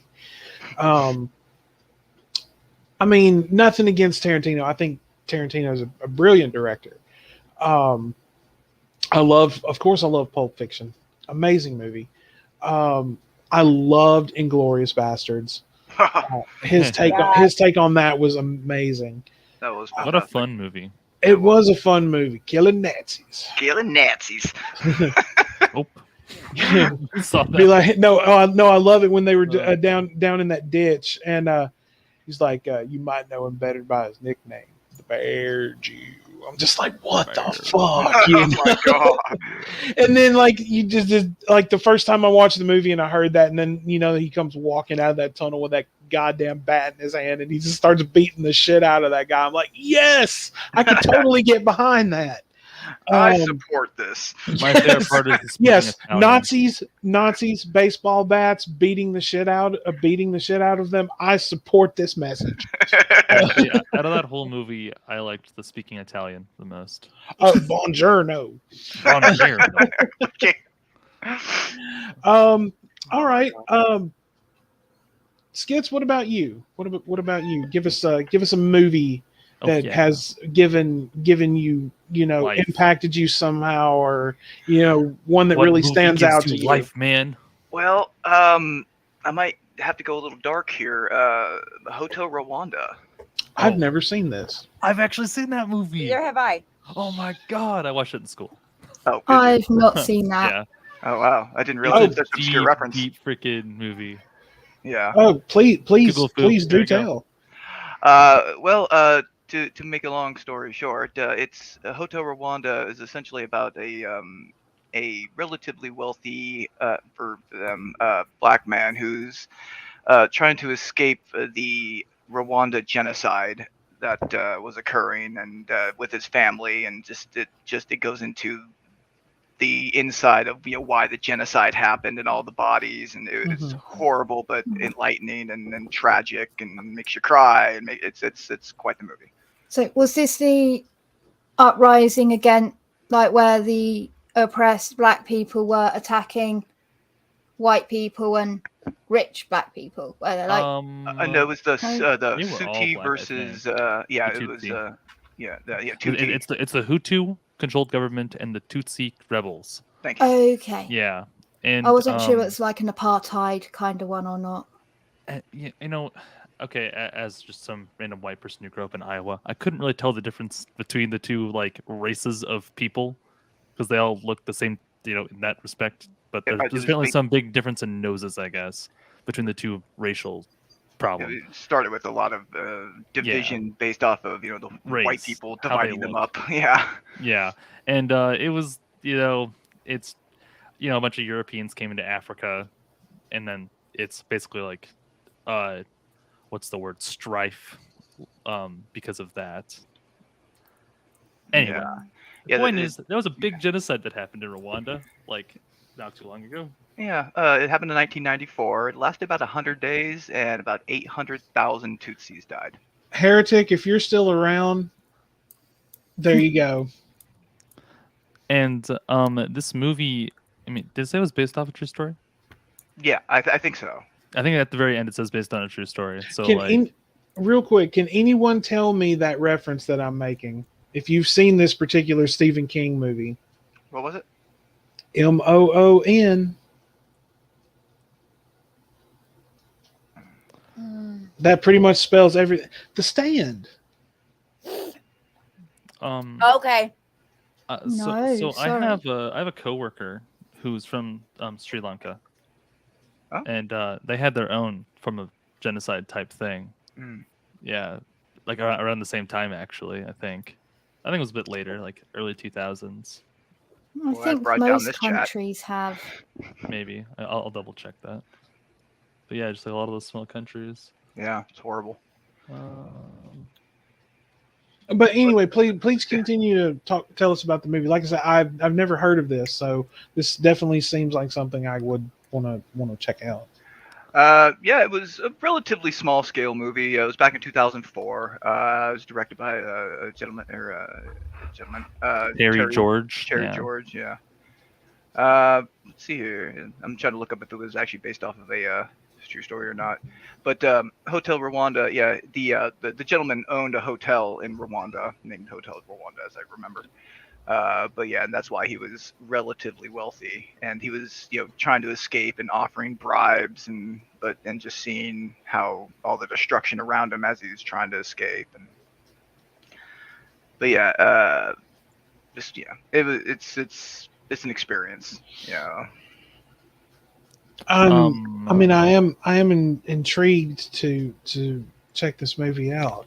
Didn't he like open up his hotel to like just random like Tutsis? Yeah. That was the point. It's like a refuge type of thing. Yeah, because he got in trouble with the government because the government was racist or whatever, and yeah, it didn't go so well. But I think the movie adaptation is a much better story than how it really was because I had to theatricalize it. But yeah, it's a good film, definitely worth watching. Has a good message. It's shown in high schools a lot. Interesting. Yeah. I mean, you don't really hear much about like schools actually showing these. Maybe my school is built different. I don't know, but they showed it to me in school. Well, see, when I was taking a music course or a music appreciation course over the summer when I was in college, for an extra A on our grade, we could pick 10 movies or so from this long list that our professor gave us, and that's where I first saw Amadeus. Oh, Amadeus! And that's on my list of movies. Oh, Amadeus! Amadeus is an amazing movie. Very, very well done. I do believe that won a few Academy Awards, if I'm not mistaken, or at least had several nominations. I had to watch it for a music class. Well, Splicer, have you thought of one yet that wasn't Amadeus? Because that was like one on my list of movies that I was picking. Oh no, I'm talking about have you come up with a movie for us to discuss? Well, you see, as a gamer, I've always had a slight sense of escapism, like ever since I was like a little kid. The answer is no, folks. Well, in 2010, there was this movie called Tron Legacy that came out. Disney movie. Now, the plot is absolute Okay, garbage. wait a minute. Skits, are you okay? However, are you having a heart attack or are you jacking off? Stroke. he's having a stroke because He's of how having bad a Tron full Legacy body is as a movie. He's having a full body cringe. Someone help him. It is pretty cringe. It's a very. He's cringe having movie. an aneurysm, is what Literally, it is. the plot is some of the worst writing like ever, especially out of Disney. Disney's questionable anyway. But anyway, the I was setting talking about of Tron Legacy Disney is Channel amazing. movie bad, like the Disney Channel. See, to me, as like to me, it's a form of my own cult classic, but it's not. It's not a very popular movie at all. It's not like how Avatar, the blue people movie, it's like super popular. The blue people movie. There's that. No, wait. Now, Tron, blue people is not the preferred nomenclature. That's Blue right. person. To the Blue Man Group. How The dare you? Navi. Yeah, I hear you. Smurfs unite. Smurfs. Walter, goddammit, I love you, but sometimes you're a fucking moron. Oh man. I like the setting of Tron. I've never watched any of the Tron stuff either. It just never appealed to me. To me, I wouldn't. I mean, okay, you can watch the original, but actually, the original film, the first one from the '80s, is like a theatrical, like crazy theater achievement because it was before actual CGI existed. That's when Tron was at its finest. So yeah, basically. But I like the art style of the new Tron more. No, do you? I mean, it's an artistic choice. I like the. Even though you almost killed Skits, he's willing to give you the benefit of the doubt. Apparently. I mean, new Tron made it in Fortnite, and old Tron didn't. So. Oh. Yeah. Yeah. I know. Well, okay. I honestly, I can't speak on that movie because I've never seen. Actually, they're turning Disney's Space Mountain into Tron Space Mountain. So what? They're getting rid of Space Mountain? Yeah, that's fucked up, man. They just started doing that. The one in Japan has been Tron the whole time. It's called the Light Cycle Grid. It has like more seats, so it's not. So it moves lines faster. Well, obviously, Skits knows things about this particular movie. What do you have to say about it? Well, just besides the automatic visceral hatred one has for when one remakes a fairly iconic movie like that. But it's not a remake. I've been hearing it's not even a spiritual remake. It's literally a sequel. No, I've honestly been hearing dangerous rumors that they may be looking at redoing or rebooting Back to the Future. I was just about to say it would be like if they tried to reboot Back to the Future. Yeah, that is that. No, if they fucking do that, I say we riot. So you like and only like the original Tron skits? I can. Do you like the TV show? Do you like Uprising? I cannot confirm or deny. I have no idea. So Uprising is better than Tron Legacy. If you would like to do some Google foo and see what you can find, please do. Well, my two personal Google machines are both on the stream right now. So. Oh, okay. Well, hang on. No, please, y'all. This is what this is about. I love a good Tron debate. I like anything, especially early computer graphics or computer integrated graphics. I thought those Tron wasn't a hit because of its writing. It wasn't a hit. It wasn't a hit because of its acting.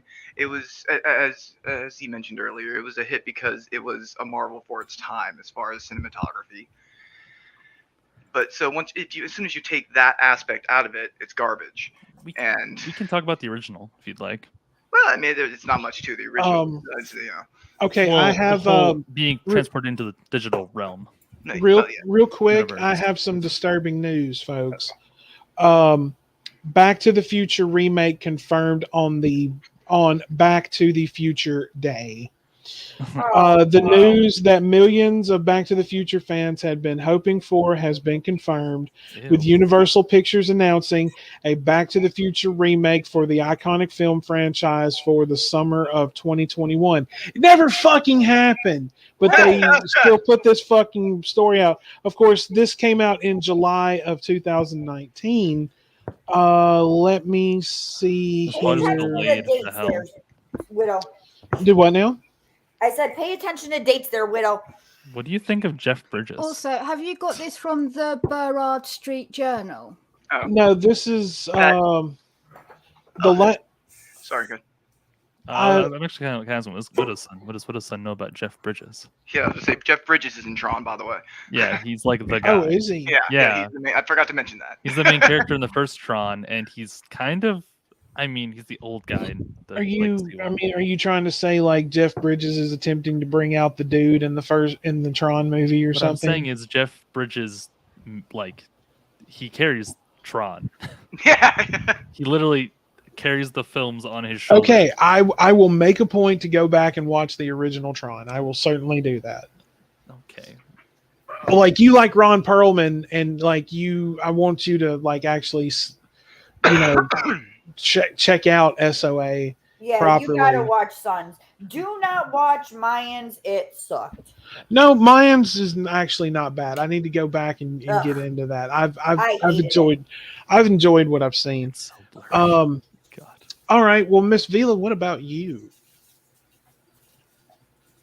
Yes. Do you have a film that you would like to that has impacted you, or one that you just can't watch enough times, and you never get sick of it?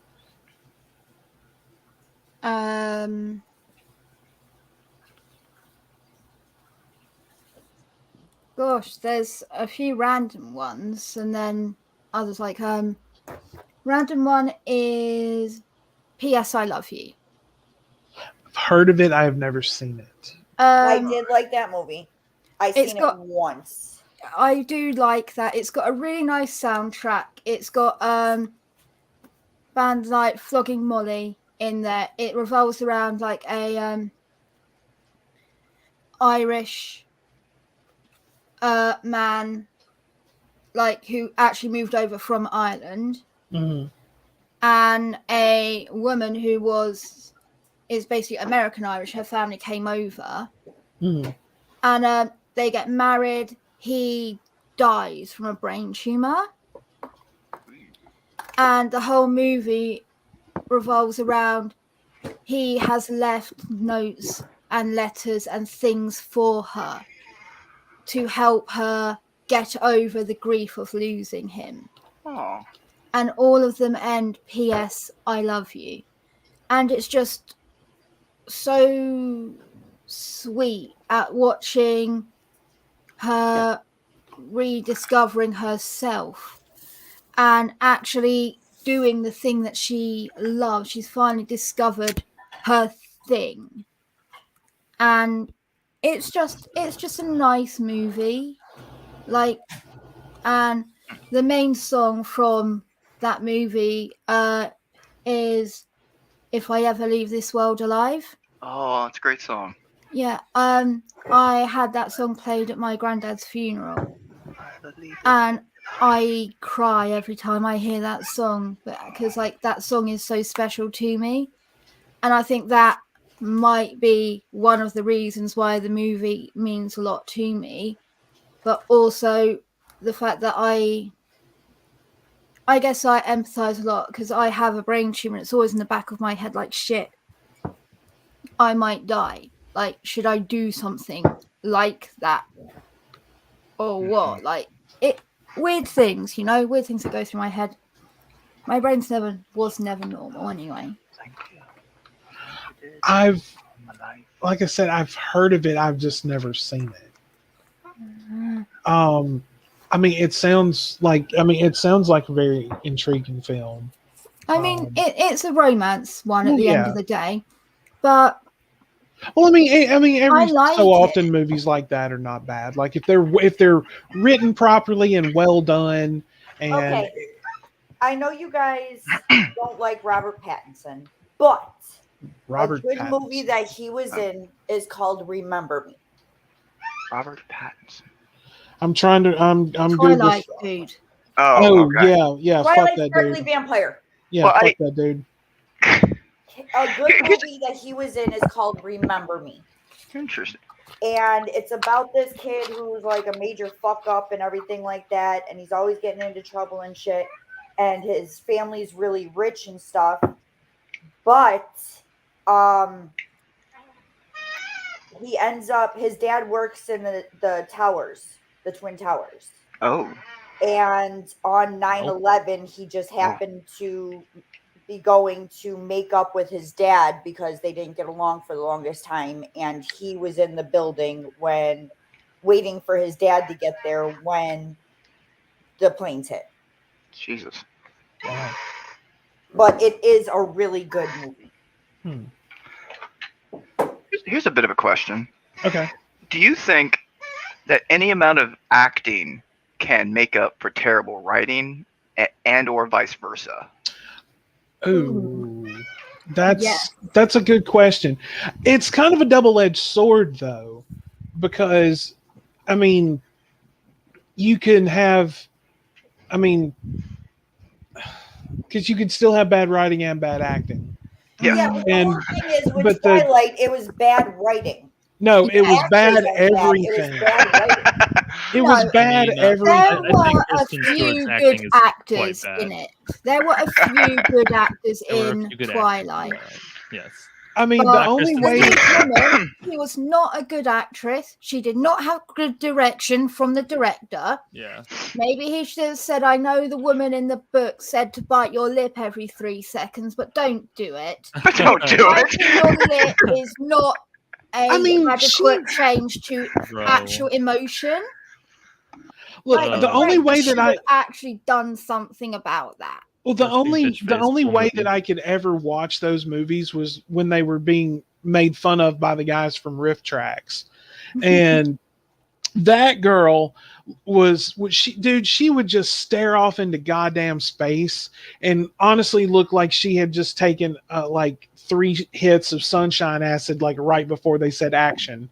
Yeah, she is a bad actress all around. She was in a movie called Meet the Robinsons. She sucked in that. She just isn't a good actress.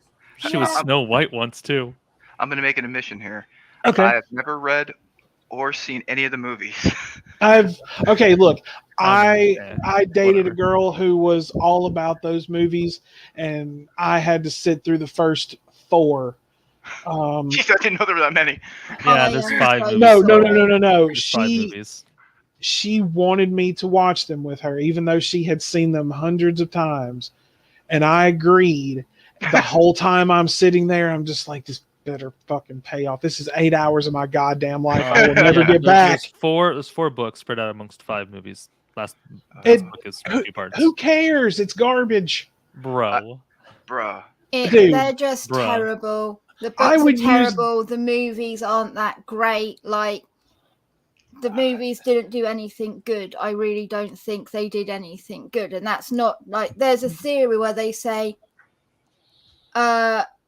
people have a lot of hate towards the thing that teenage girls like. That is interesting, right? Yeah, that's true. That's fair. Like, they get vilified very easily in the media. In the 90s, it was something. In the 2000s, it was something. Then it was Twilight. Like, there's always something. And it's like, the teenage girls are a powerhouse of a fucking market, right? Well, they are so profitable. And I think that's why it gets hated a lot. Twilight was popular. And my God, did they profit off it? They did so much marketing, and then which made people hate it even more. So whether it was good or bad, whether it could have got better, people just hated it because it wasn't just a movie; it was a cult following. No, and then 50 Shades of Grey came out, and every bored housewife in America suddenly became a submissive. Then all the fucking teenage girls that had got off on Twilight were women.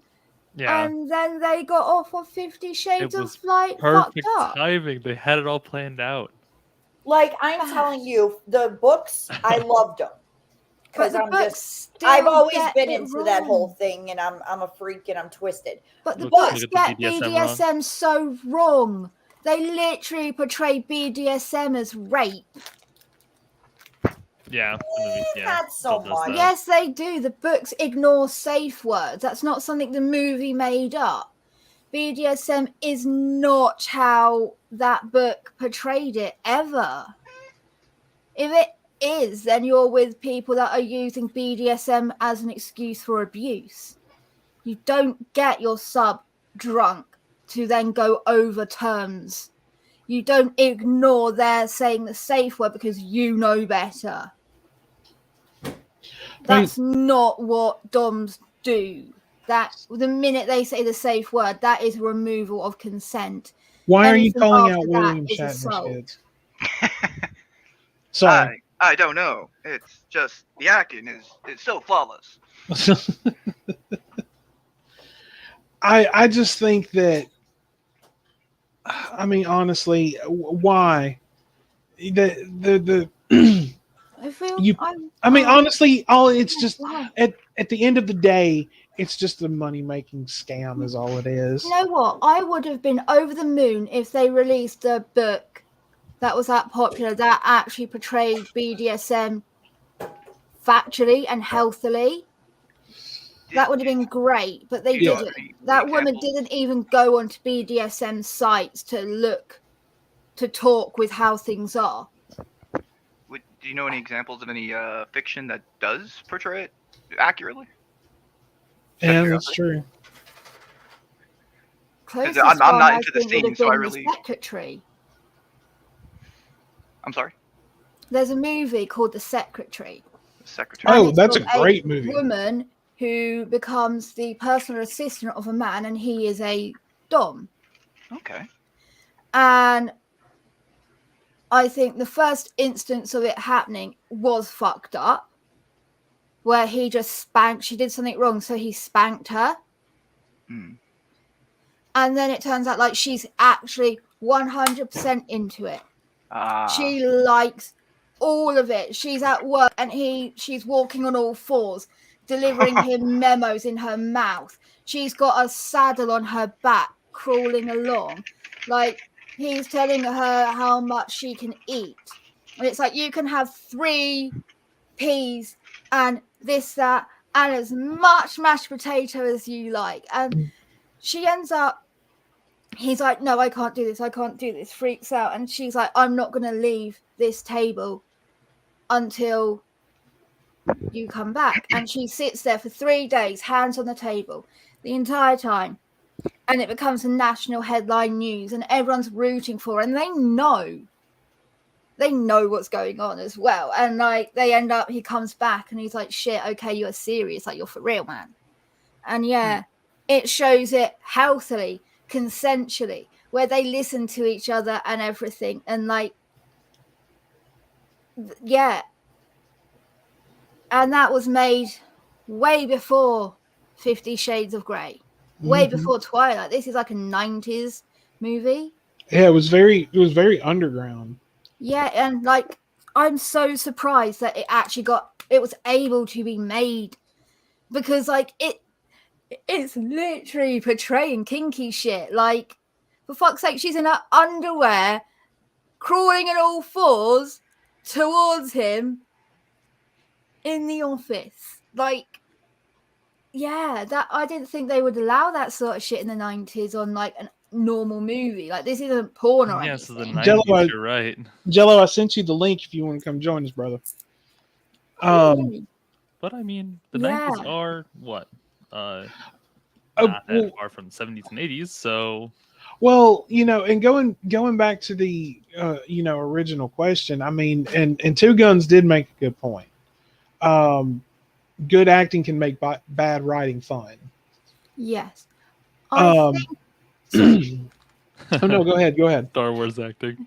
I honestly think it depends on the person though, because I'm quite happy to appreciate a movie where you can tell the script is awful, just terrible, right? But you can see the actors are trying their goddamn fucking best, and they're doing the best shit movie ever. They're like, well, fuck it, we're going all in. And then there are other ones where you're like, this could have been so good, but the acting is so bad. Same with like costuming, set design.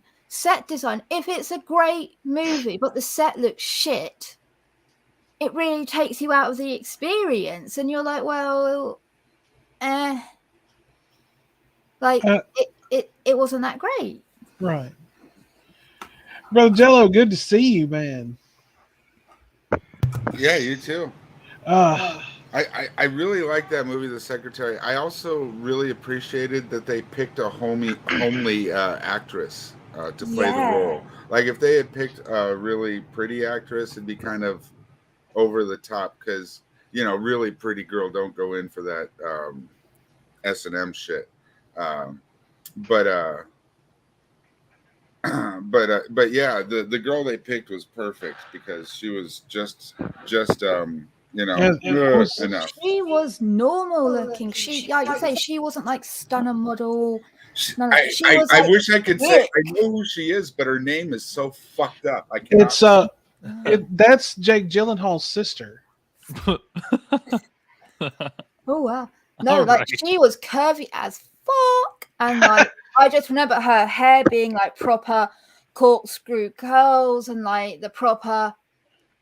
It was quite poofy hair, and like she was thick. She wasn't rake thin like the 90s were. Flat chest, no ass, rake thin. She was just not the norm of the 90s look. Sydney's asking about a movie. Has anyone seen that movie? Midsummer? Oh no, I've heard really good things about it. I've heard of it. Yeah, I haven't seen it. She was asking about it. Some people go. Apparently, it's like some people go from America abroad to a country to do an article about a ritual that happens in this like remote place, and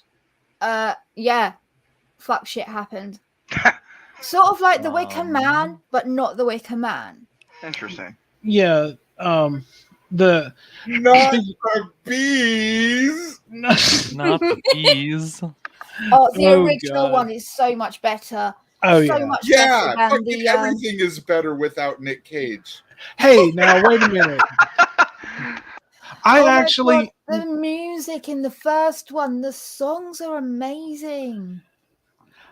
I actually like Nick Cage in 8mm. He was great in 8mm. I take back all the fat jokes. I wish they had been stupid jokes. I love Nick Cage. Wasn't he in Lord of War?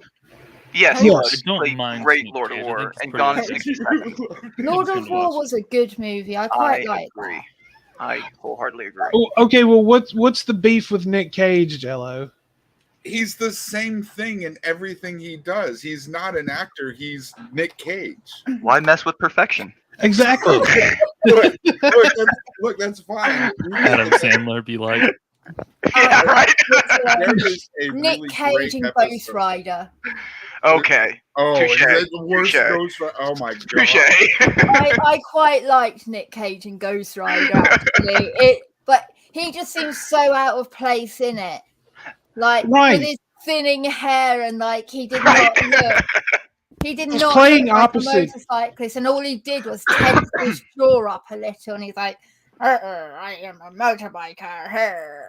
No, and he's playing opposite Sam Elliott. I mean, come on. They may as well make Sam Elliott Ghost Rider. Which I'm not complaining. If they had done that, I think that would have been awesome.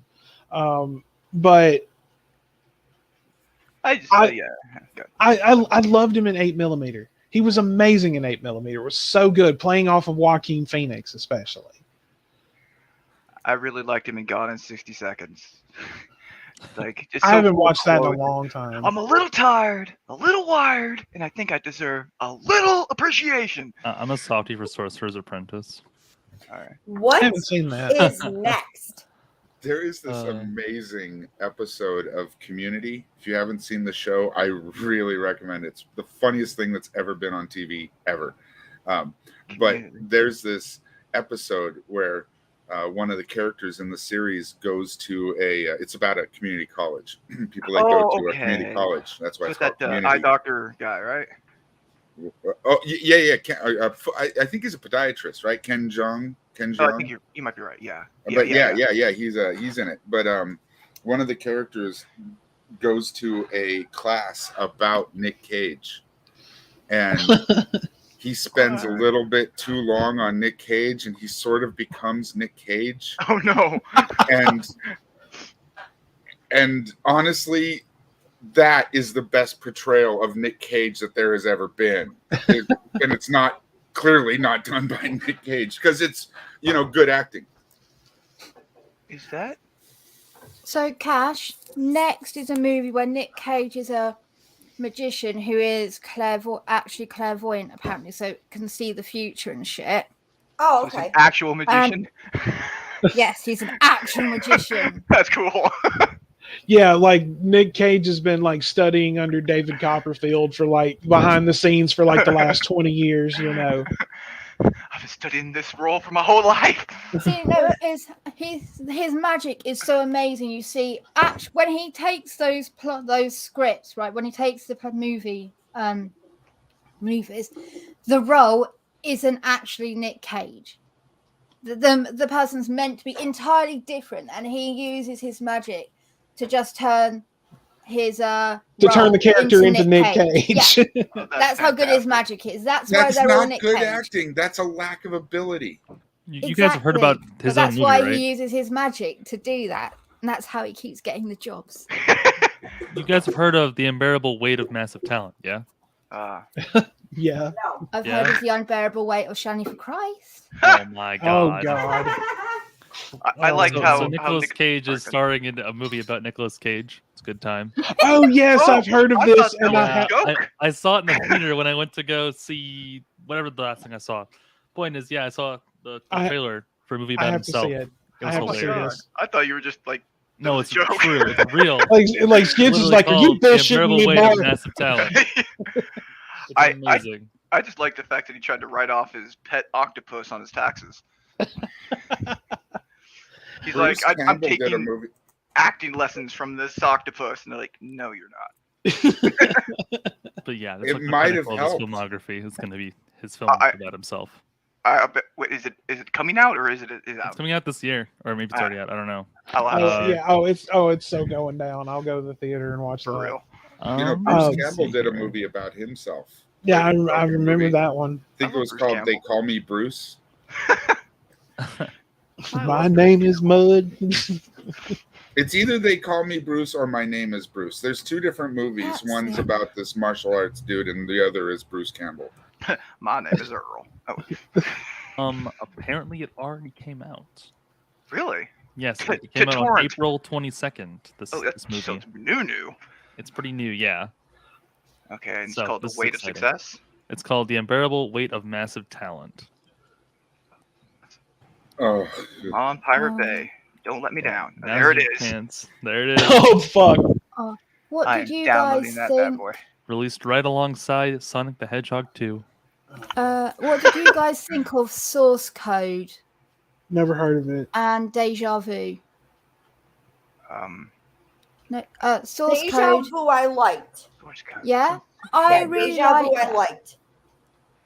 I've not watched it in ages. I think I'm gonna watch it again soon. Source Code is it goes on. There's a train, and then it's like guy talking to this girl, la la la.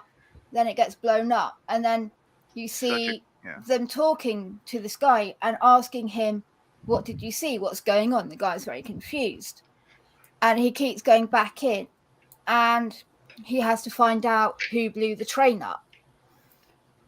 It's a great movie. It keeps going back and forth, and like the trains. Yeah, Deja Vu was an awesome movie. Yeah. Yeah, Deja Vu's on the boat, and they have 5 minutes, and I think what is it? They can see from anyone's point of view 5 minutes before. Yeah, God's Eye. That's it. Yeah.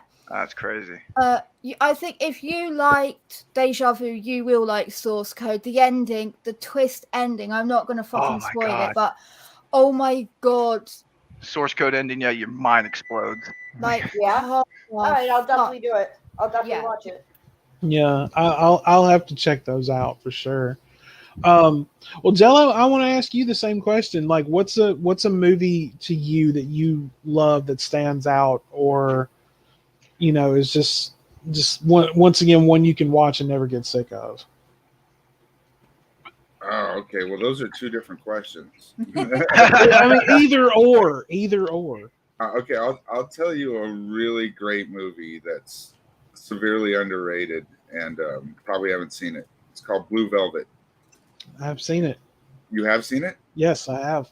It's a really good Dennis Hopper movie. Dennis Hopper on coke, also. Yeah, Dennis Hopper on coke and Dennis Hopper character on I don't know, inhalants. He's like huffing bug spray or some shit. It's something from an oxygen tank. Yeah.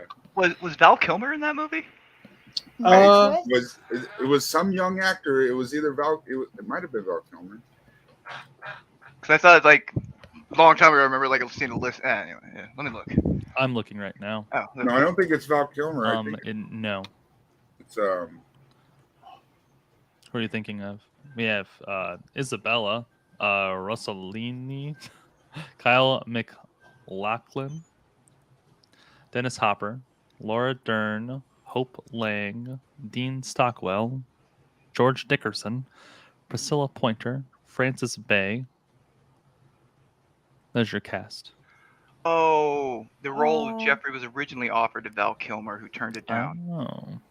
He said it read like pornography. Well, I mean, you are talking right. about the man who played Jim Morrison. I mean, fair enough. Which, I mean, to be fair, his role as Jim Morrison wasn't bad, but it wasn't great. I mean, I thought it was pretty cool that he sang all the songs. Well, yeah. I mean, but still, I mean, he didn't really have Morrison's look, was what I'm kind of getting at. Did anyone see? Okay, now you got me on a tangent. How about Top Secret? I think it's Val Kilmer's first movie. It's definitely one of his first. It's like, I want to say early to mid 80s. Mm-hmm. I believe it was before Real Genius, which is also another great one. What's that? 1984. Oh, yeah, I'm good. I was 1 year old. I was 9. I'm getting replaced by skits here. Got 2 Google foos. I wasn't even born yet. It's a Top Secret is a really good. It's nice. Corny. It's really corny. It's all from the beginning to the end. It's slapstick comedy. So like if you're not into I don't know Three Stooges, with the cover looking the way it does, I'm not surprised. I'm looking at it and I'm seeing floating cows wearing black wellies. Yeah, we call those rain boots. Oh no! We call them Wellington boots or wellies for short. Oh, so that's where those like Wellington Bear? Or? Up in Paddington Bear. Paddington Bear. Oh, sorry. From Wimbledon Station. Oh God, I'm way off. It's fine. Wimbledon, Wellington, they sound close. He also is wearing a rain mac and Wellington boots. So. Oh, maybe that's wrong. The funny thing is, up in the West Country, saying "get your wellies on" is slang for putting a condom on, because they call wellies is a slang word for condoms. Interesting. Related image says wellies for cows. Interesting. On Google Images. I hear that issue a lot with jimmies. Like, because people call jimmies as condoms and jimmies as sprinkles. It's a Jimmy hat. Oh my. Yeah. The Jimmy is your piece. The Jimmy is your piece. The Jimmy hat is the thing you put on it. You know what I mean? Oh, very good. Okay, so I have one. What would be your favorite Johnny Depp film? Oh. Yeah, share this. Not Crybaby. I actually enjoyed that movie. I did. I enjoyed it. It's not horrible. There's some, I don't know. I mean, it's a John Waters film. Yeah, it's not the best Johnny Depp movie there is. God, there's so many of them. So many freaking Yeah, cows. I need a list. I'm gonna need a list for that because What's he's Eating done a Gilbert lot. Grape? Oh, yeah. Edward Scissorhands. Okay, well, I'm saying like, okay, give me your 2 favorite Johnny Depp films. Okay. All We'll right. start with. Okay, who wants to go first? Chocolate Factory. There you go. Oh. Whoa, I'm Charlie kidding. and the I'm Chocolate- kidding. Whoa, I'm kidding. Whoa, I'm kidding. Damn. Do Charlie and the animated movies Chocolate. count? Do what? Animated, like Rango and things like that. Oh yes. Okay. Knock Pirates off the list. God, I really did not think I would like Charlie and the Chocolate Factory. Such a good movie. You replaced Gene Wilder. I loved it. It was fucking amazing. I actually really like it. I gotta go with Gene Wilder all the way. For sure. Hey! I'm not saying. Look, it's like Fear and Loathing and Where the Buffalo Roam. You know what I mean? Yeah, totally different movies, totally different performances. Very good, both of them. Yeah, that's fair. I didn't know he did a cameo in 21 Jump Street. What? Hey, Johnny Depp? That's funny. What? Now, I was about to say. What? That is really a cameo. Funny. He starred in the goddamn thing. No, I've never even he watched starred in it. the series. He wasn't in the movie. Oh, he yeah. wasn't in the movies. There was 21 and 22 Jump Street, right? With the fat kid from Jonah Hill. Yeah. He was a cameo in the movie. Yeah. All right. So, all right. Jello obviously doesn't like Crybaby. So, what two of his do you like? You know what? I like just about everything he's done. But if I'm gonna, I'll go for the easy ones. I'll say Pirates of the Caribbean 1 and 2 because I loved the way he portrays Jack Sparrow as sort of a Keith Richards on way too much booze. It's good. He's slurring the whole time. He's staggering. I did not know that was Johnny Depp in 21 Jump Street scene. I looked it up. Yeah, right. I had no idea. Bro, that's him. That's fucking amazing. That is hilarious. Look, I can tell now that I've seen him like in the courtroom. Yeah, right. All right, Cash. What about you? Wow. She must have stepped away. Vila, what about you? Secret Window. Oh. That was so good because it's outside of his normal stuff. Oh man, that movie's so good. Like, he was playing a normal, boring, like, guy that repairs antique books. So outside of any of the normal characters he plays. No, his character that played the antique book dealer was the Ninth Gate. Ninth Gate, shit, that's it. Ninth Gate. Sorry, thank you. Ninth Gate is amazing. I forgot about the Secret Window. The secret. That's the Stephen King story, isn't it? Oh right, I got my two. I think so. I got them mixed up. I've not seen with the corn. He's eating corn at the end. Is that yeah. That's Secret Window. There's a good one. No, Ninth Gate is the one I was thinking of. Ninth Gate is amazing. Yeah, I absolutely love Ninth Gate. I haven't watched Secret Window. I think I should now. Yes, you should. Do you like Stephen King? You either should or shouldn't, depending on how you feel about it. It's definitely a Stephen King. I haven't watched a lot of Stephen King movies, to be fair.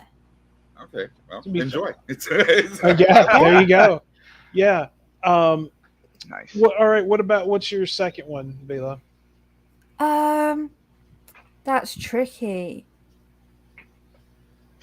I'm like literally looking over all the movies he's been in, and I'm like, some I didn't even know were him, and others I'm like, I don't know which one to pick because he is just really good. He is fantastic. I got my two favorites written here. Versatile. Wrote them down. It's official.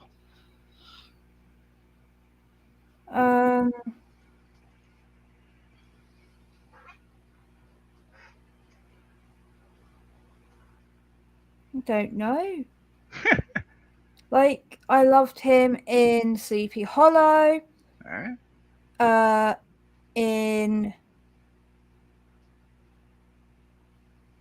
He was in The Libertine. You know, honestly, he was the only thing, in my opinion, that saved Sleepy Hollow. True. I really was. If not for him, I think I would have hated that movie. But because it was not a bad movie. I don't think I'll ever watch it a second time. But not bad. Johnny Depp, thank you. You saved it. Nice. Yeah. Cool. Okay. I like all of the popular ones that we know him for through Tim Burton as well. Oh, very good. Tim Burton. Like they are just well paired together. They really are. Johnny Depp brings Tim Burton's characters to life so well.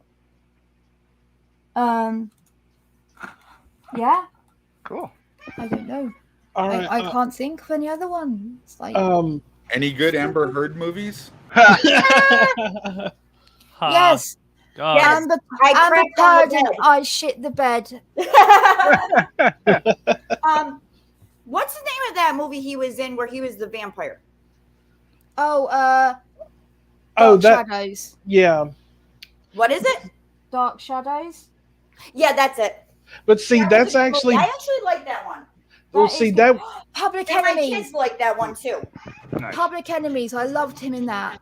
That's a weird depiction of an old TV series. Yes. Dark Shadows. I've been meaning. The witch and the vampire that were in that, they didn't actually. It was kind of like an Outer Limits or Twilight Zone sort of show where they would just have these different episodes, and the vampire and the witch were actually like the hosts, and they would like present the show to you. It was a male and a female, and then, but the show wasn't really about them. They weren't really. They weren't even characters in the episodes. They were just it's like a horror soap From opera. Hell. I love that movie. They're like the guys at the beginning of the Twilight Zone that come in. Picture a time, a place without time or space, or it's like that guy. Right. Okay. Question for everyone on panel. Okay.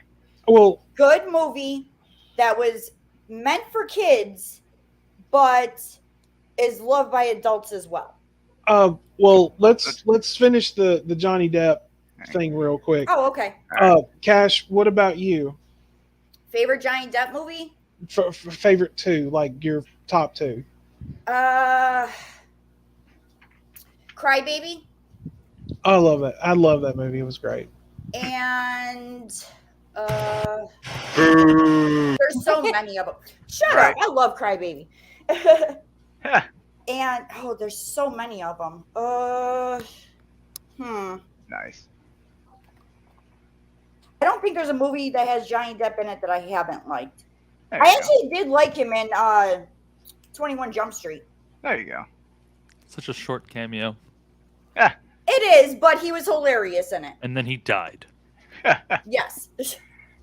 Black Mass was a really, really good one. Yeah. Nice. Tough titty, I fucked her too. Well, Splicer, what about you? 1 minute, I'm eating. Okay, well then. Did everybody see Black Mass? No. Okay, well I know that Skits is chomping at the bit, so I'm going to do mine first. You son of a bitch. This is for kicking my ass at Magic last night. I just wanted to say real quick. Damn, Black Mass is the story of he was a Irish mobster. Yeah. What was it? What the hell? Black He's an Mass. Irish mobster. No, well, he was Italian, I think. No, he was Irish.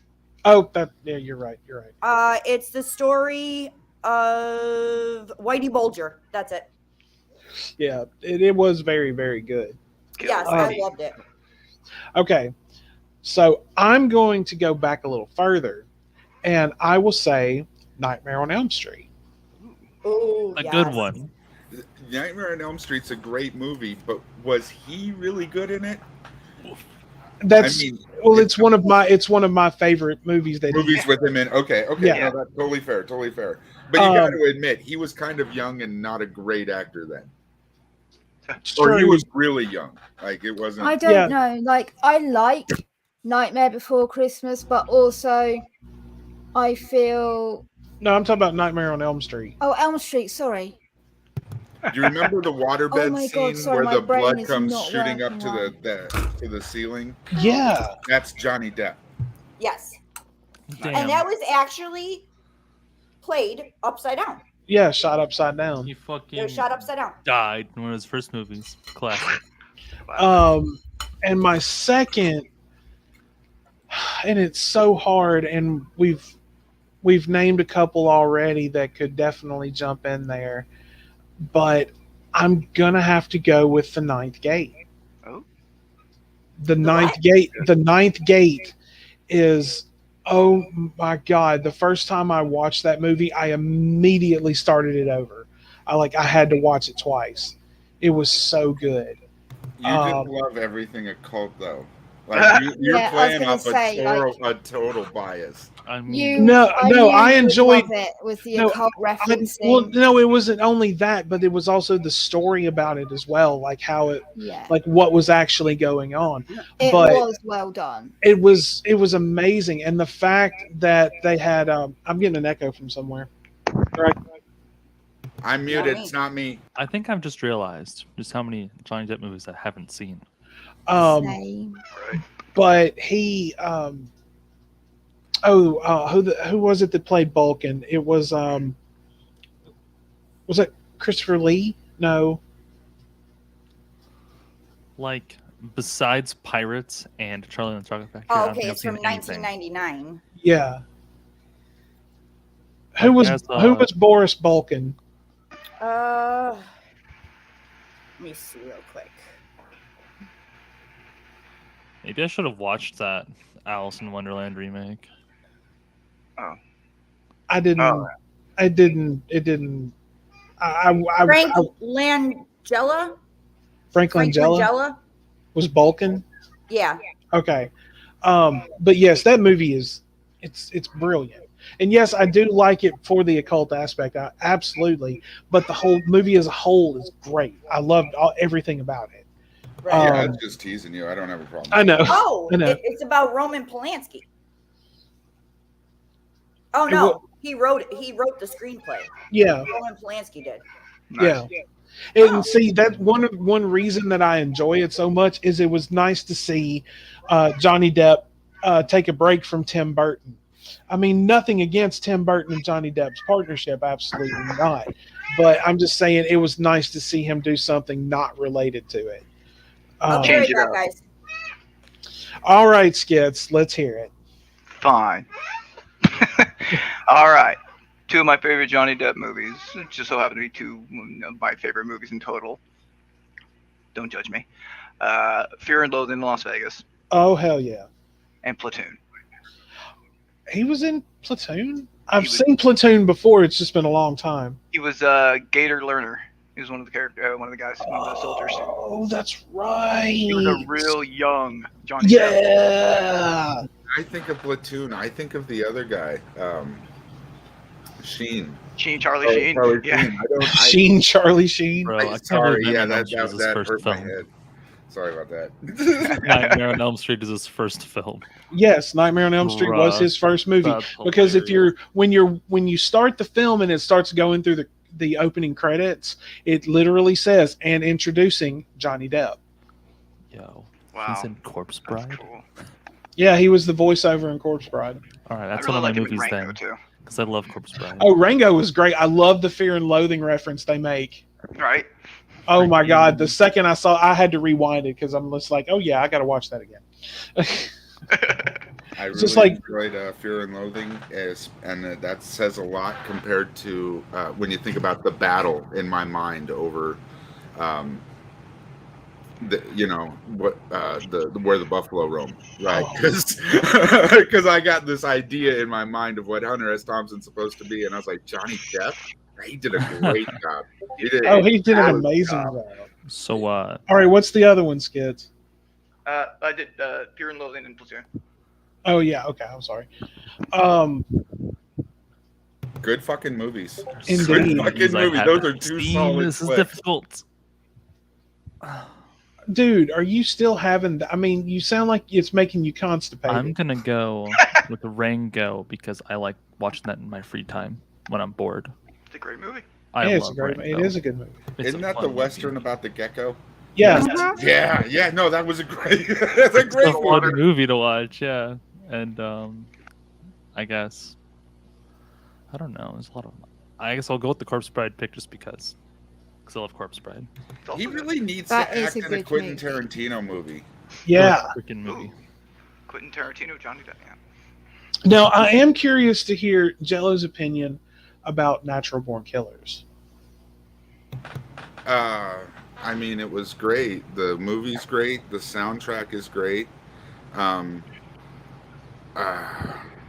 Even that chick who generally is horrible didn't ruin it. What, Juliette Lewis? Yeah. Oh, she is a babbling idiot. You ever seen her in an interview? Oh my God. She's got the brains of an actress. Like, yeah. Just read a script, you know? She's obnoxious, but you know who stole that movie? Who stole that movie? Come Woody on. Harrelson. I disagree. No. If I did have to pick, I'm going to have to say Robert Downey Jr. Some people say Robert Downey Jr., right? Yeah. I'm in the other camp. I think it's the dad. Rodney Dangerfield? Rodney Dangerfield plays the most awesome, horrible person. If you've ever met a real life monster in your life, tell me. Watch Rodney Dangerfield and tell me that's not him. That's true. Creepy. Oh, God. Oh. You know, well, I mean, everybody pretty much steals the show in that movie. I have to say that because they do play their roles well. It's supposed to be the two main characters, right? So you don't really steal the show unless it's another character that's, you know, like you got to have like a Fonzie, right? Fonzie wasn't supposed to be the most important character in Happy Days. He was supposed to be a side character, and it was about the family. But he's the most memorable. Totally, 100%. And so is Rodney Dangerfield. And, right. Those two characters, they both did amazing. The what's his name who played the cop? You said it. You said it. When the guy you thought stole the movie. No, the cop wasn't Robert Downey Jr. Oh no, he was the reporter. That's right. Yeah, he was Wayne Gale. Wayne Gale. Live with Wayne Gale. Yeah, that's a great fucking movie. It's a great fucking movie. And he just plays that up just so well. Like when the scene when they're in the bathroom, like when they're trapped in the shower area or whatever, and he gets on his cell phone and he calls his girlfriend. He's like put some champagne on ice and get some X. I'm gonna come put a hot pepper up your ass, and like he's just bleeding profusely from his head and his hands. He wraps his tie around his head like a bandana. It's amazing. Yeah, and then Woody Harrelson ends up shooting him in the hand. Oh man. How about we play some riff tracks, folks? Who's in? I'm in. I would love to, but I got to jet and do some work on the house. You suck. I apologize, my brother. Well, hey, we'll message me. We'll play a few rounds later. Totally, yeah. When I get back, absolutely. It's just a repeat from earlier. If anybody, because since there's new people here, if anybody would like to join tonight in my Discord, we will be watching Boondock Saints. What time? What I would time? love to watch it again. What time is everybody going to pretty much be free? Is the question. I'll be up. I'm gonna play some Dishonored probably after this, after I eat and stuff. But just message me. So. All right, yeah, I'll message everybody and I'll get a time together from there and I'll put out the invite to everybody. If anybody would like to join and you're not in my Discord, please just message Widow and he can send you the invite to my Discord. Yes, absolutely. All right, well, Skits, we will talk to you after a while, brother. Thank you for coming and joining us. You're always welcome. Later, Skits. Thank you so much. See you later, man. Good talking. Be good, bro. Have a good one, guys. All right. Well, Splicer, if you want to get us set up with a round or two of that. Send Wolfie. Yes, please. And to see if Wolfie wants to come up since we're playing games now. Oh, I thought he was still around. Wolfie? Or I thought he was still in the chat. He is in the chat. Oh, okay. I haven't been paying attention. Do you want him on stream or? Yeah, yeah, sure, that's fine. Go ahead. All right, I'll send it to him real quick. All right, let's. Hang on one second. I haven't got there yet. All right, it's rifftrax.games. Yes.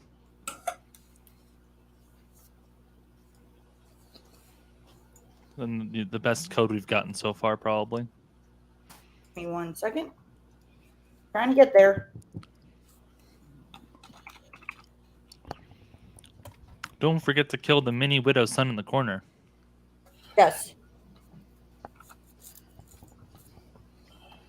I'm going to get really, really blasted here before we start.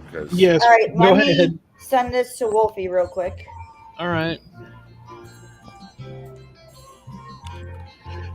And this is appropriate that we are playing this like we do, and considering what we've been talking about today. While we are waiting for everyone, and we're going to let a couple people join the audience, I am going to run and refill my beverage, and I will be right back. I mentioned Val Kilmer's, like what I think were like his first two movies, or some of his first. Has anybody ever seen either Top Secret or Real Genius? There's static in the background of your microphone. Sorry, it's my torch. Oh, I see. I'm done now. Thank you. They're really, really great movies. They're both comedies. Real Genius is about a young college student who's like Mensa kind of brilliant, right? And he goes to a school for those kind of people and the wacky adventures that these Mensa kids have together. Wolfie, I put the code in the private chat for you. And Top Secret is about like during World War II, he plays a musical singer, sort of like Elvis Presley, like during World. Sorry. All right. Great movies, great movies, funny fucking movies. I got kicked out of freaking StreamYards. Oopsie doopsie. Did you kick me? No, I can't do that. I don't have the power for that. I am back. No. I don't have an account with StreamYard. After all this time, I know. I noticed Widow came back right after you got kicked. Seems fishy to me. I just sat back down. Sure you did. Or A if likely you had story. kicked her and then sat down, you'd probably tell us the same thing. Are we all here? I let Little Wolf in. I may. Oh if yes, we did it at the same time. Oh yeah, I did it. May have moved, and then I clicked remove. Oh, too late yeah, now. Here we go. So Keeping if I did do it, instructions, it was entirely accidental, and I'm so sorry. Nah, I think it was Widow. The next day was Saturday. David was watching his mother make some cookies.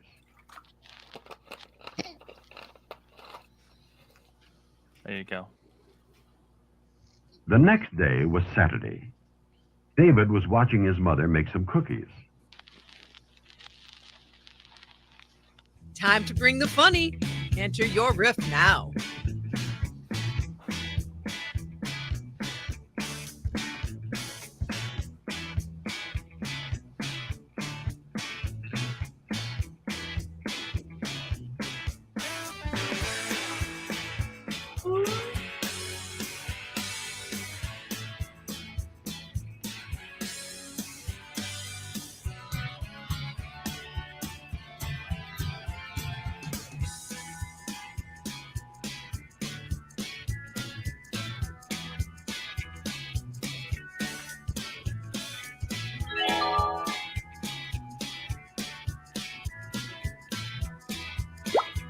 All right.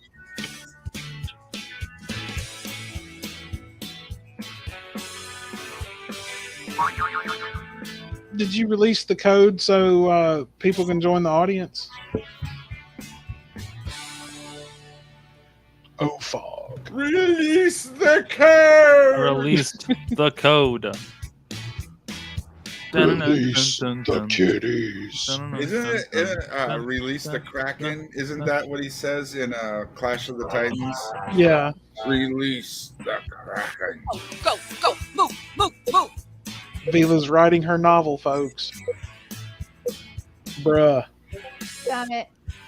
That happens to me, but it's only like a couple words. I'm just really The slow. next day was Saturday. David was watching his mother make some cookies. She hoped the cookies would make him forget what he saw last night, but each chalk chip was a reminder of the each crumb a symbol of judgment. Okay. Alrighty. The next day was Saturday. I could not get it out David right. was watching his mother make some cookies. And on Sunday she was going to let me taste the special cookies she is making. Hint they are full of acid. The next day was Saturday.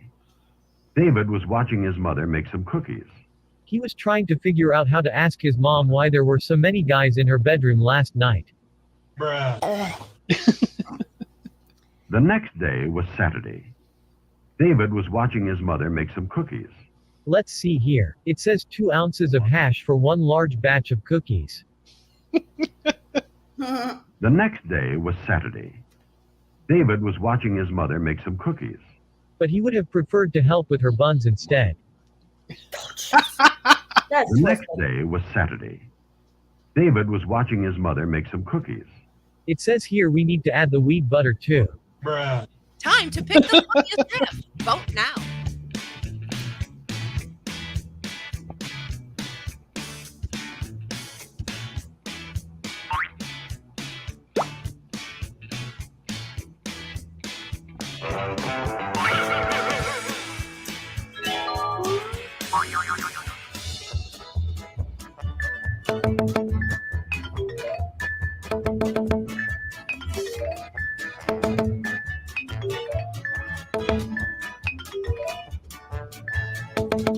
Well, I, for one, am impressed. Damn. Nice, Vila.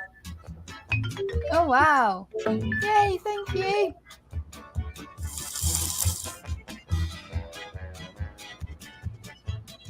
Round 2.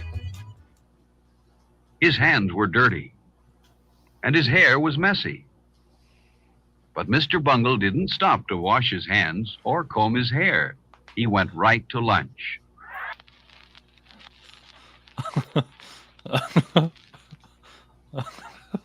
Okay. His hands were dirty, and his hair was messy. But Mr. Bungle didn't stop to wash his hands or comb his hair. He went right to lunch.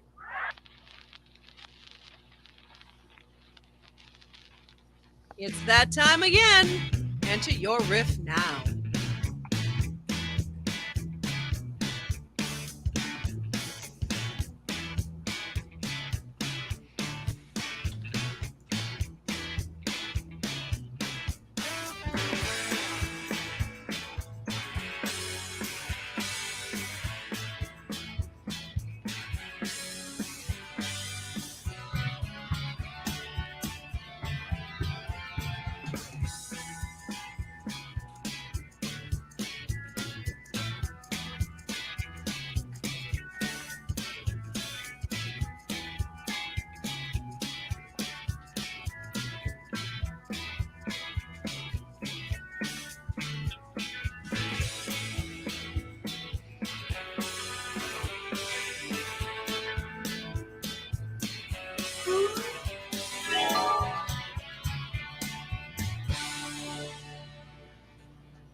I think I went too far on that answer. Time. You're quiet. Jello, somehow I kind of doubt that. His hands were dirty, and his hair was messy. But Mr. Bungle didn't stop to wash his hands or comb his hair. He went right to lunch. Oh, forgot to flush the toilet. Bruh. On my way, ladies. His hands were dirty, and his hair was messy. But Mr. Bungle didn't stop to wash his hands or comb his hair. He went right to lunch. That's because only pigs eat the snail trail covered slop the lunch ladies make. It may as well be Shanny cooking naked. Bruh. Oh, God. His hands were dirty, and his hair was messy. But Mr. Bungle didn't stop to wash his hands or comb his hair. He went right to lunch. He was learning all of his habits from a wizard that protects America and makes shitty planes. His hands were dirty, and his hair was messy. But Mr. Bungle didn't stop to wash his hands or comb his hair. He went right to lunch. Now his hair was dirty and his hands greasy. This children is called a Von Helton, and if you see him at the playground run, you will likely smell. His hands were dirty, and his hair was messy. But Mr. Bungle didn't stop to wash his hands or comb his hair. He went right to lunch. These are the bad habits that your children will pick up if you let them be friends with Shanny's boys. Oh. Fuck.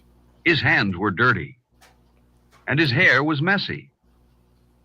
But Mr. Bungle didn't stop to wash his hands or comb his hair. He went right to lunch. Forget about his hands and hair. His soul was black as night and his dick smelled like shit. Mr. Bungle was rotten to the core. Time to place your vote, fellow Mr. riffers. Bungle was rotten to the core. I did not know there was a toilet flushing sound effect. I am now sad.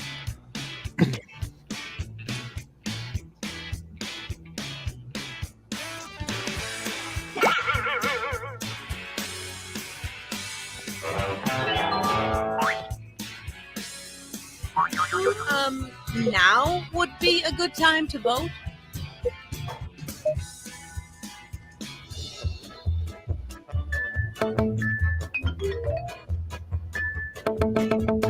Well, look at Wow. you. I bet you had a good breakfast. Really killing it this Wow, game. someone's getting a good early start. Holy shit. Thank you. Thank you. Yo, she's showing us how it's done. Right. Hey, just type a whole freaking, I don't know, monologue. Round 3. I always end up writing long ones. Short kind of thing. We're too late.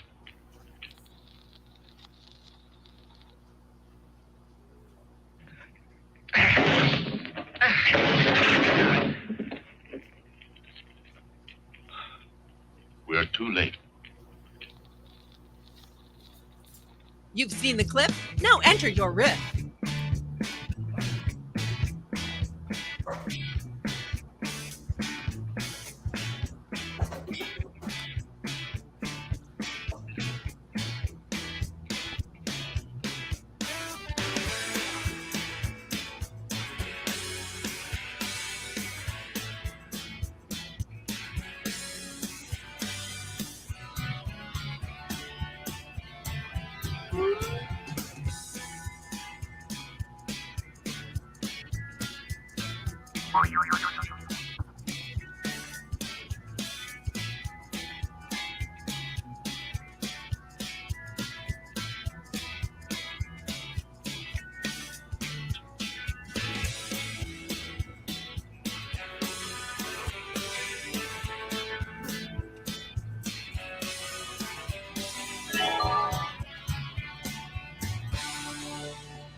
Okay.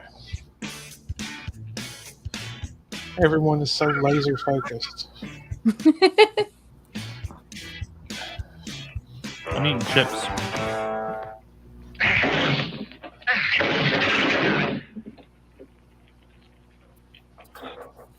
We're too late. Oh, look, a handle on this stone door. You didn't have to bash it in. It wasn't even locked.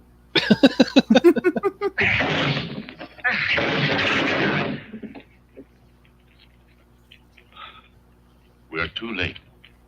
The orgy is over and someone ate all the KFC. Well, guess you and I can go fuck in the Waffle House bathroom over breakfast.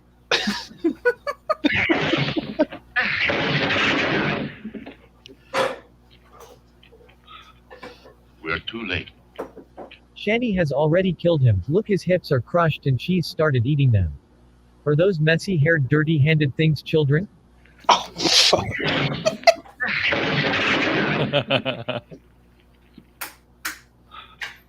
We're too late. But we're just in time for the up loincloth shot.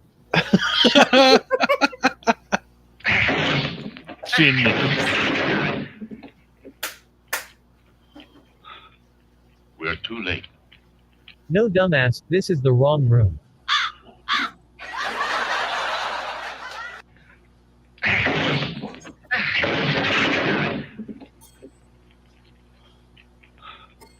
We're too late. We missed the orgy at the dungeon again. All because you wanted to prepare before we came here. Here we go again. Okay. To vote.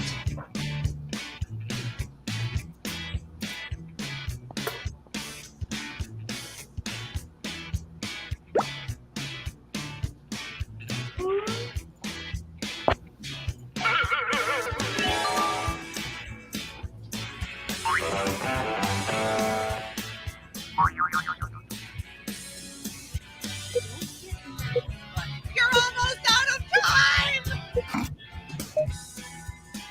She gets so into it.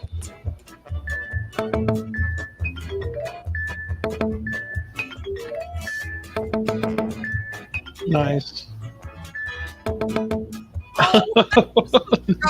Good one, Jello.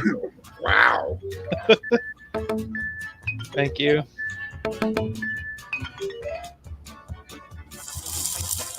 I'm still beating Slicer. Round 4.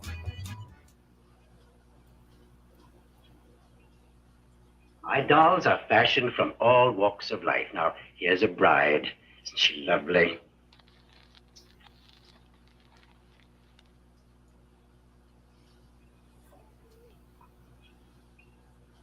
My dolls are fashioned from all walks of life. Now, here's a bride. Isn't she lovely?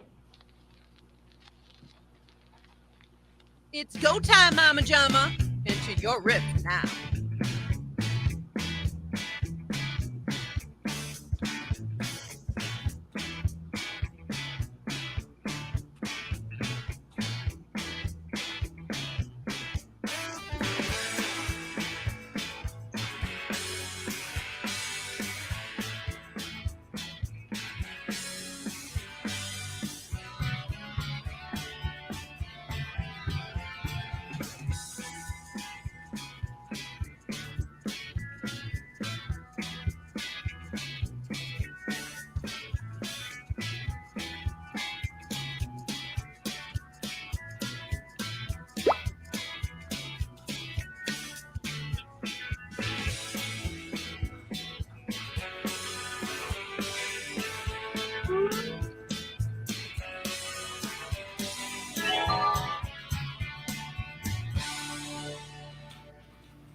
My dolls are fashioned from all walks of life. Now, here's a bride. Isn't she lovely? Yes, she is, but I'm looking for something in a met-out hook with bad teeth and tits. You know, like your mom. My dolls are fashioned from all walks of life. Now, here's a bride. Isn't she lovely? Smile and pretend you like it. It'll be over soon.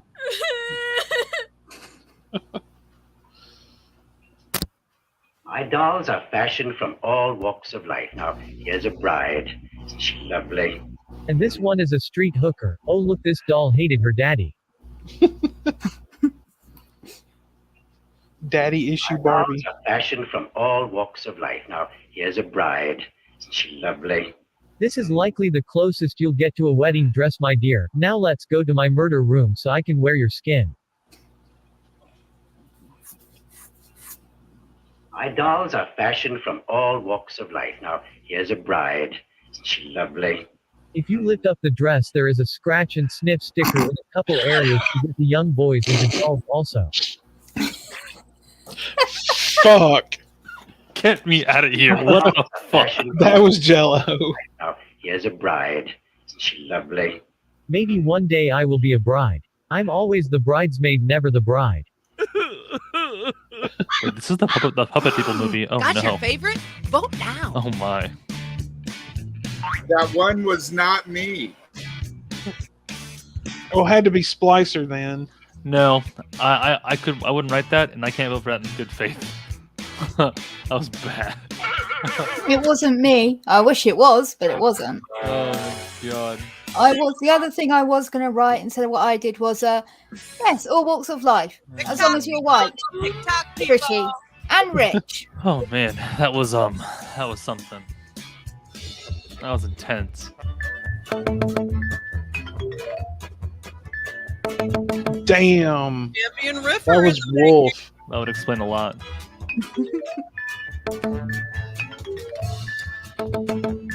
Thank you.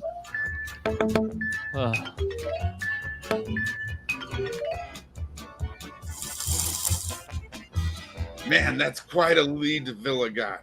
Mm-hmm. Right. Round 7 and 8 will be enough to take that out, though. So I wouldn't have to do so much brushing and combing. Sometimes I wish I were a cat, so I wouldn't have to do so much brushing and combing. Okay.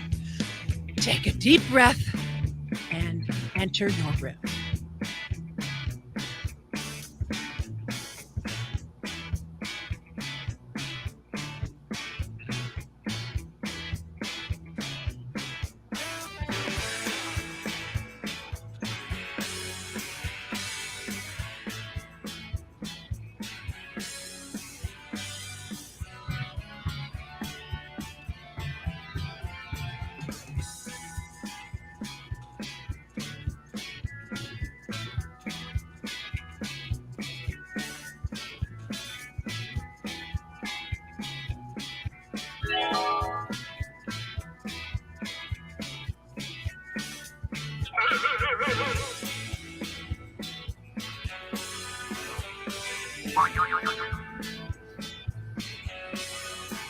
I don't think mine's gonna come across as nearly as funny as it was in my head.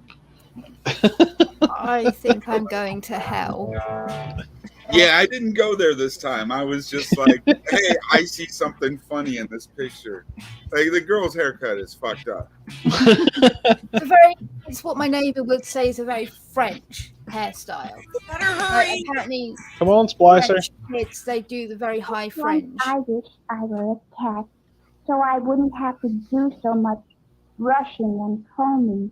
Sometimes I wish I didn't have the bangs of Suxi Su. I wish I were a cat, so I wouldn't have to do so much brushing and combing. Then I could just lick myself all day. It feels okay when Uncle Bobby does it. Oh. I wish I were a cat, so I wouldn't have to do so much brushing and combing. And I could just lick my entire body and never have to worry about needing another person. Bruh. Sometimes I wish I were a cat, so I wouldn't have to do so much brushing and combing. I see where you're going. I'm sure it is Aya. Sear to lick yourself all day instead of brushing, but this is what boyfriends are for.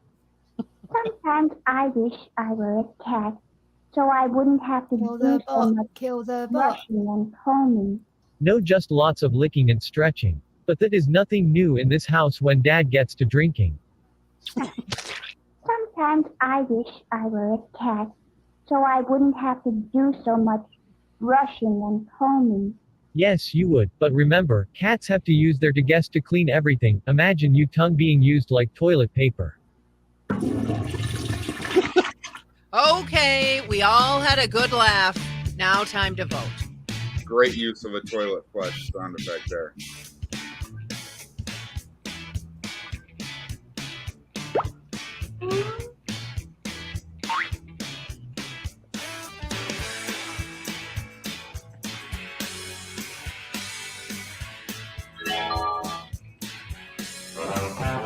Take your time. I'll just sit here quietly.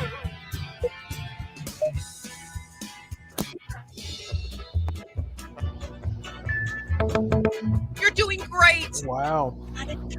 I hope I got extra points for being the only person to not go to the obvious place. Bro, I actually like messed that up though. I put the gasp in the middle of the freaking word easier. Oh God! No points for originality. Yeah, I didn't think the Susan Q thing would work out too well. Tell me, Dina, does he take drugs? All day, every day, they would say. Tell me, Dina, does he take drugs? Are you the next top riffer? Enter your riff.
Woo! I typed a novel. For me. It's a long one for me. And I got a sound effect in there. I can't believe there's so much time left. Maybe it wasn't that long. Seems like a lot of words to me. Okay. Maybe you just typed fast. No. No, not with these two fingers. Tell me, Dina, does he take drugs? Drugs? Why no? He never smokes spliff after a hardcore fucking session of doing coke off my back and blowing some into my whispering eye. We're good. Tell me, Dina, does he take drugs? You were talking? I'm high as a kite. Tell me, Dina, does he take drugs? And can he get me some? Bruh. No, really, I need them. You make me sick. You make me need to get high. Tell me, Dina, does he take drugs? Only rectally. Tell me, Dina, does he take drugs? Well, at 3 he does coke. By 4 has dropped half a sheet of sunshine. At 5 he smokes 2 blunts of dank, and at 6 he is licking angel dust off my clit. Tell me, Dina, does he take drugs? What? Why would you ask that? It's been years since he got into my stash and swore never to do it again. Bruh. Wow. Got a favorite riff? Vote now.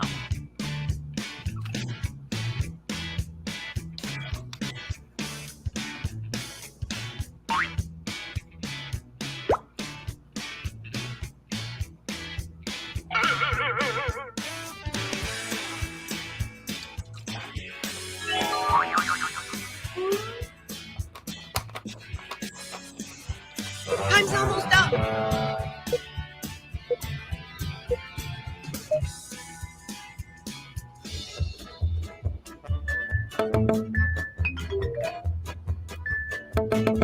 Well played, good riffer. The round is Good one. yours. Good answer. I like that.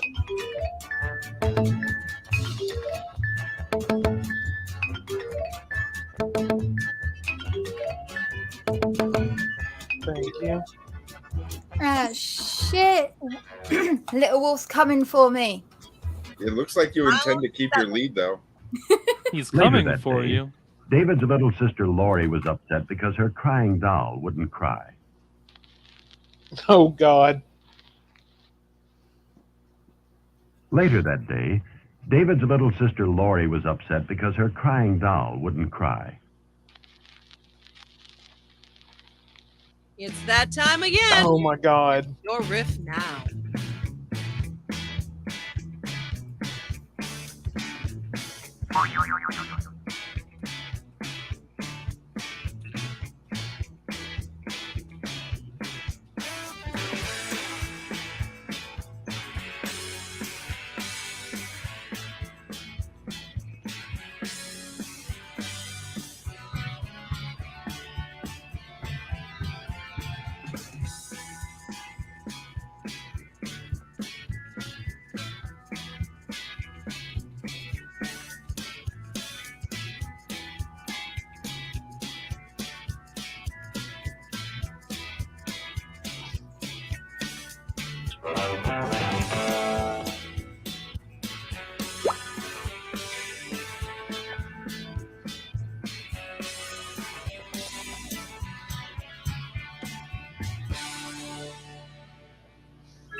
All right, now Splicer's writing his novel.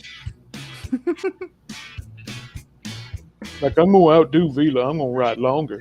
TikTok people, TikTok people. Later that day, David's little sister Lori was upset because her crying doll wouldn't cry. What she didn't know was David was now using the doll like the kid in American Pie used the apple pie, so her doll was happy. Bruh. Later that day, David's little sister Lori was upset because her crying doll wouldn't cry. See, David had got curious after hearing about sex dolls. He stuck his willy in there and broke the doll's voice box. Oh, shit. Later that day, David's little sister Lori was upset because her crying doll wouldn't cry. You aren't supposed to shake the doll. Bruh. Later that day, David's little sister Lori was upset because her crying doll wouldn't cry. Did you put the water and batteries in it, or do I have to do everything for you? Later that day, David's little sister Lori was upset because her crying doll wouldn't cry. Once the camera turns off, the doll proceeds to the kitchen and grabs the largest kitchen knife, slaughtering everyone in the house Chucky style. Later that day, David's little sister Lori was upset because her crying doll wouldn't cry. I know all there is to know about the crying doll. The riffs are in. Time to vote.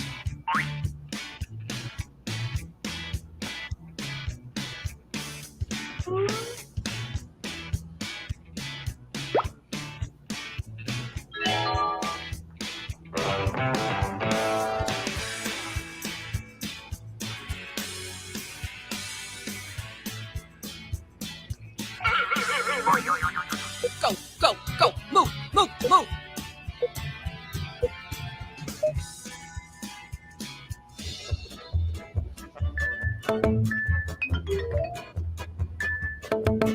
Check out the high score on this one, people. Oh, here we go. Oh.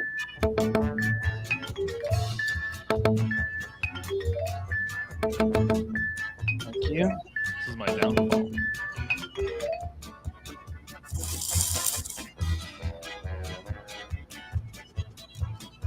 See what happens when I'm distracted? Tom is impressed with the imaginative, creative posters displayed on the wall.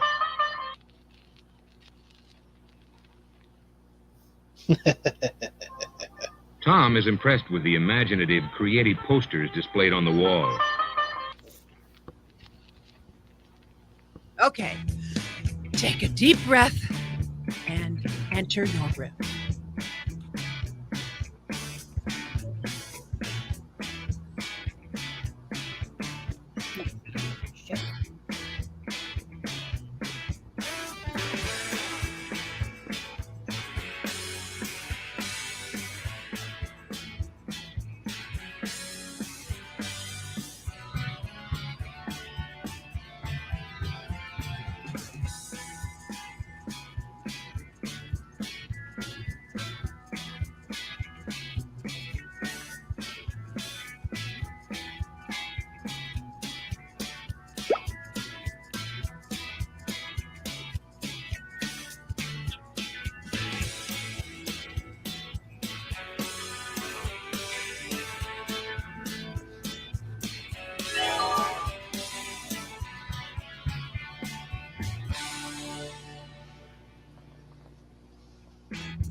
Does everyone have time for one more after this one?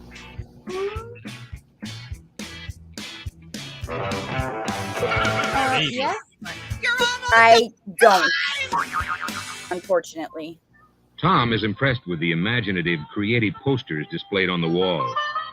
The smell of patchouli oil, the drum circle and pan flute music helped, so did the massive tab of acid he dropped earlier. Tom is impressed with the imaginative, creative posters displayed on the wall. He knows the chameleon and dragon want some of that goodness. So he performs a cult ritual in front of the art. Tom is impressed with the imaginative, creative posters displayed on the wall. IDK, if these are going to look so nice once this ayahuasca kicks in. Wow. Tom is impressed with the imaginative, creative posters displayed on the wall. He was thinking of getting the lizard one as a tramp stamp so his boyfriend would have something pretty to look at as he gets railed. All right. Tom is impressed with the imaginative, creative posters displayed on the wall. What Tom does not know is that we secretly put LSD in his coffee and he is about to have a really bad trip. Tom is impressed with the imaginative, creative posters displayed on the wall. He then puts on a Tool record, drops acid with his lady, and they proceed to find God together. Got a favorite riff? Vote now.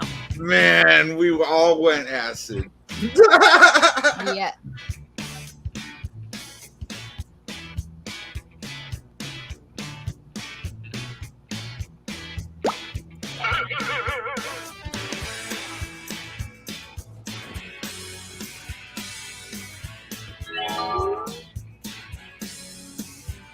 Better hurry.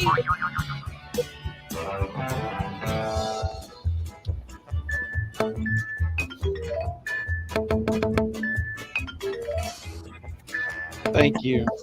Simply stunning work. Yay. Damn it.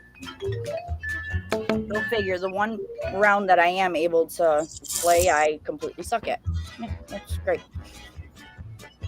Round 9.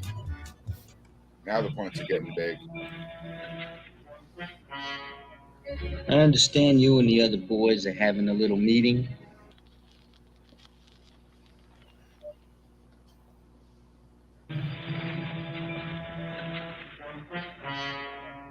I understand you and the other boys are having a little meeting. You've seen the clip? Now enter your riff.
Damn it. Whoops, just locked in with a typo. Good times. Time's almost up.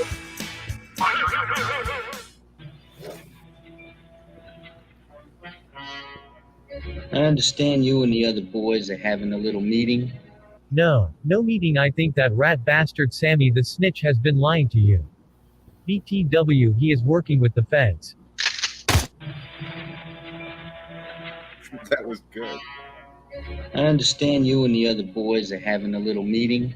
Yeah, at a gangbang at your mom's house. Tonight at 7, and we getting the 5-foot sub from Gino's. Oh, I'll come just for the sandwich. Right? I understand you and the other boys are having a little meeting. Yes, we are giving handies under the table to, I need more protein in my diet. The doctor says I will be better in a week.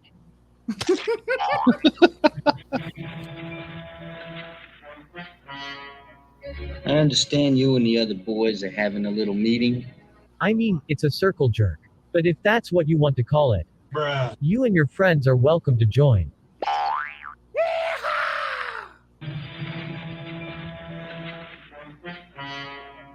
I understand you and the other boys are having a little meeting. Yeah, it's a private discussion, so kindly piss off. Now, where were we? Oh yeah, you were about it.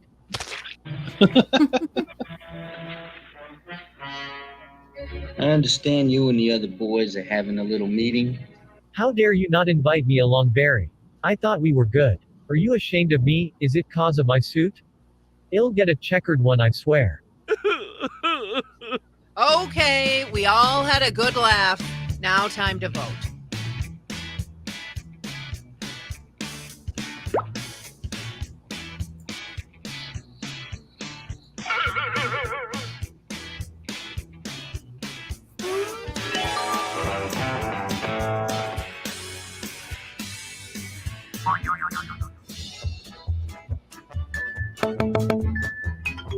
Thank you. Damn it.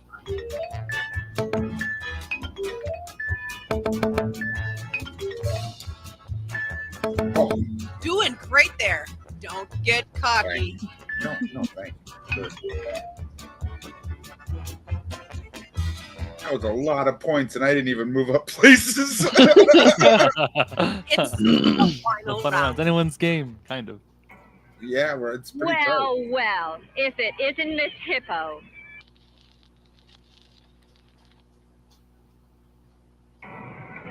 Well, well, if it isn't Miss Hippo.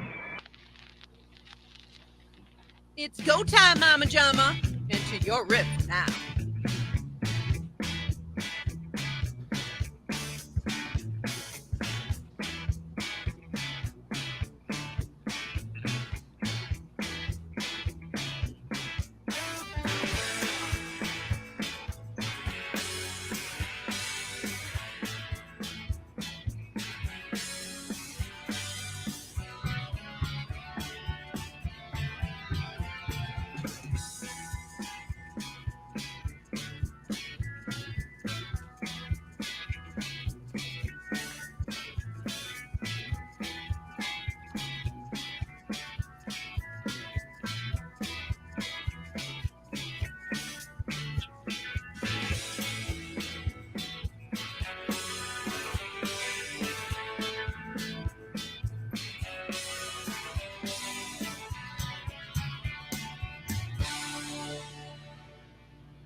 Going to hell. That's the Spirit Widow's son. I'm just saying that one was a little too easy. That was an underhanded pitch almost.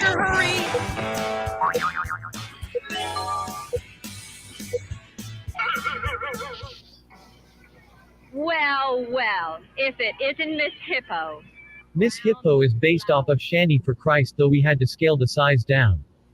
Shani is in fact much larger. Next up, the magic snail based off Bond. Well, well, if it isn't Miss Hippo. Oh look, they made a 1-to-1 comparison Shani-sized blimp. Wow. Oh my Well, God. well, if it isn't Miss Hippo. Shani decided to actually get out of the house. Doesn't she remind you of Gilbert Grape's mom? God. Bonfire at the house tonight, folks. Well, well, if it isn't Miss Hippo. Her real name is Foodie Booty, but Miss Hippo is what we call her after the petting zoo closes and we can have our way with her. She is cream-filled. Well, well, if it isn't Miss Hippo. And her posse of tinfoil-hatted clowns. Trying to push something about how the flat earth saves all hippo kind. Bow down, or be squashed by the hippo. That's funny. Well, well, if it isn't Miss Hippo. Well, that's a new name for Shani, and look, more clowns have joined G-Man and Rev to pull her fat ass around. Wow. Time to place your vote, fellow rippers. Oh my god. I can't even vote on these. Oh, sheesh. Oh. Okay, so who's got time for another one? I know Vila said she can. I Slicer? unfortunately can't. I would Fun. like to hang out with Madison. We can go longer if there's All enough waiting. people. Do what? If we have enough people, we can keep going. Either that or I'm gonna hang out with Madison. Unfortunately, I can't. Fun. Looking good. Yay! There's the victory right there. Yep. That's a G and a G, folks. Thank you. Bruh. Man, I was so proud of that answer. It was a good one. The next up, Snail the featuring winner Vaughn is- was perfect or whatever. Yeah. That's I can tell it was a good one because no one voted for it. That extra effort really showed. Bow down before your new Oh, champion ripper. Off the floor. And I still lost. All right, guys. Thank you so much. But I have to go do things with the family. It's dinner time. Hopefully, I'll see you all in my Discord later for Boondock Saints the movie.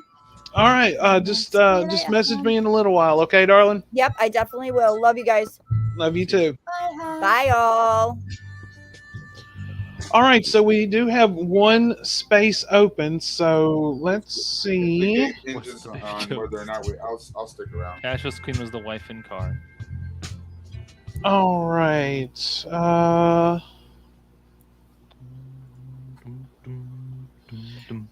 We have 5 players. The bot would play the 6th, wouldn't it? Yeah, we can. We can have the bot. Okay. Yeah, well, you let's can do that. Isn't there another game mode that we haven't done? No, it's not. No, they just. I'm thinking they'll probably do updates for this because it seems like they should maybe try to add new stuff in or like different things you can do. Maybe I don't know. The only other game mode is you get to choose options of what it gives you. That's it. Yeah, the picker riff. Oh, Yeah. that's right. Yeah. That was kind of fun too. Do we want to write our own again? I don't mind, but All I right. need to go really quickly, so I'll be back in a second. Okay. Yeah. I have the bot selected. Okay. All right. Well, we can do this last one with the bot. So, because the bot usually always picks out something that's really funny too. So, I might need to. Usually the bot's easy to figure out because they have the different voice for it.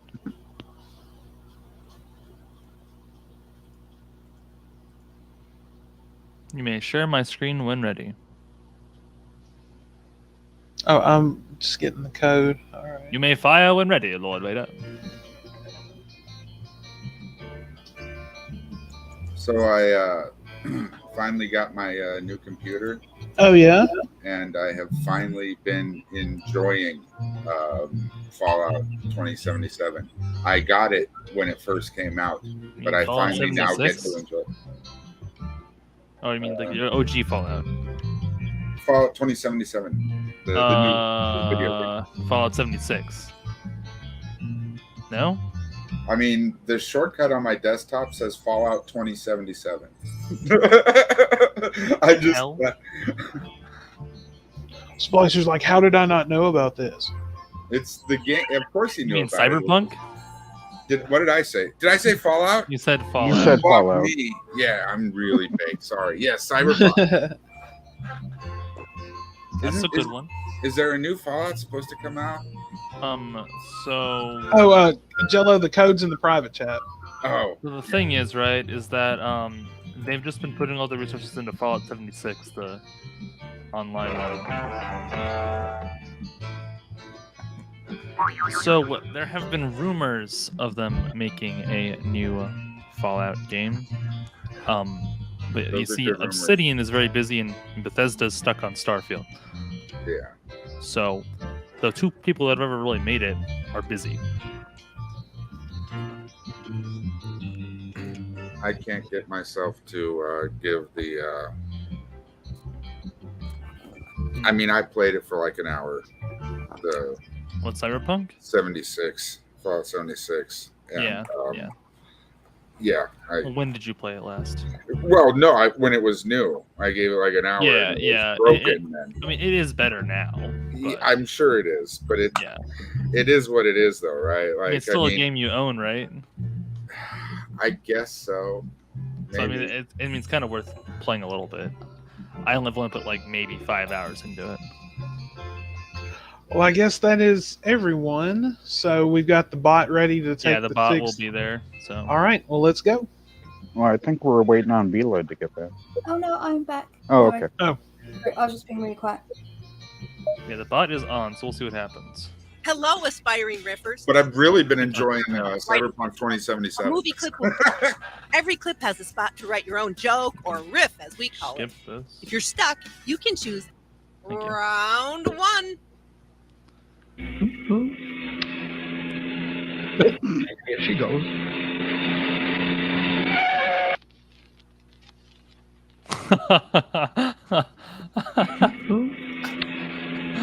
What? Here she goes.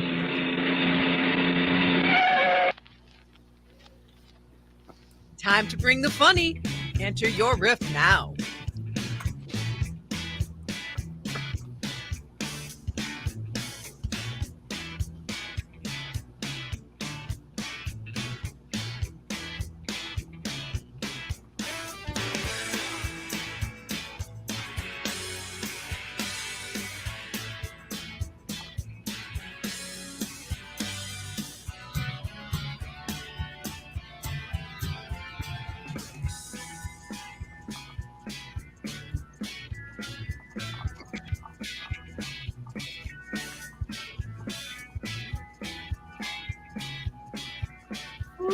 Okay, we were just talking about Stephen King movies a while ago. I hope someone will get the reference that I'm making. Honey, this machine just called me an asshole. I love Maximum Overdrive.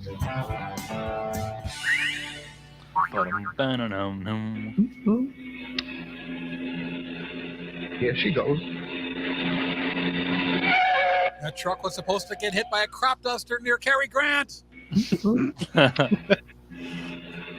Here she goes. You want to watch out for that road. Them trucks coming flying through night and day.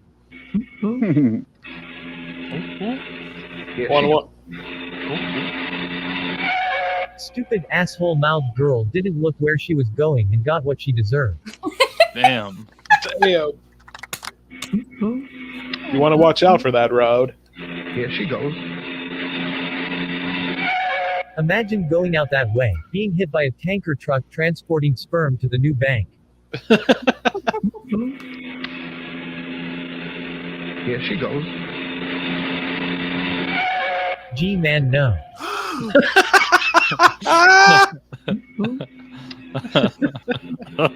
Here she goes. Wow. Okay, y'all had a good laugh. Now We could use a sound effect.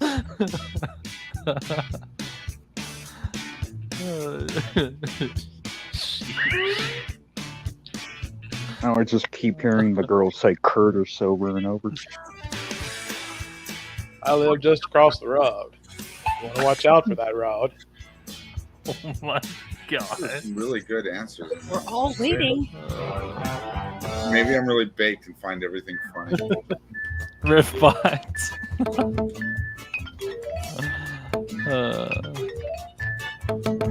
Thank you. Thank you. Well played, good riffer. It was The round funny. is yours.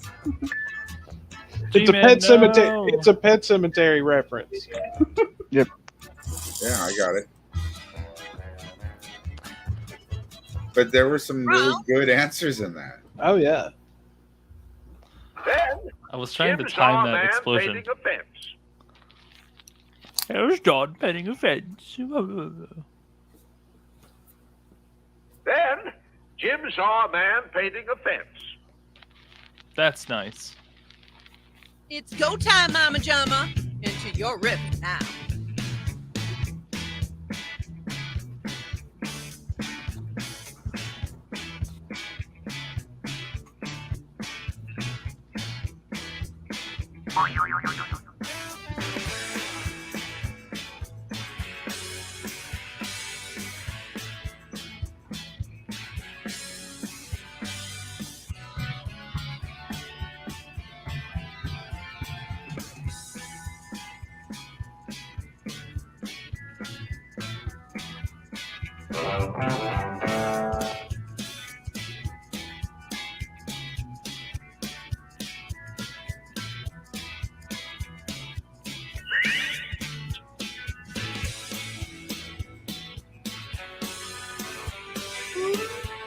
Okay.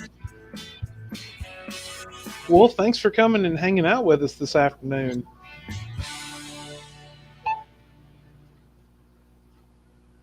Then Jim saw a man painting a fence. Why are you painting a fence outside of Chalky's house? Then Jim saw a man painting a fence. Fences aren't the only thing this man likes to paint white. Then Jim saw a man painting a fence. Later that day, Jim would also be covered in white stuff too, and it's not paint. Watch out for strangers' kids. See? Then Jim saw a man painting a fence. Want to see a dead dog, kid? What? Then Jim saw a man painting a fence. You just gotta stop and check out something crazy like that. Then Jim saw a man painting a fence. It was Mr. Handy. They call him that because he likes all the boys in the neighborhood. But I'm his bottom bitch. Bruh. Time to pick the funniest riff. Vote now.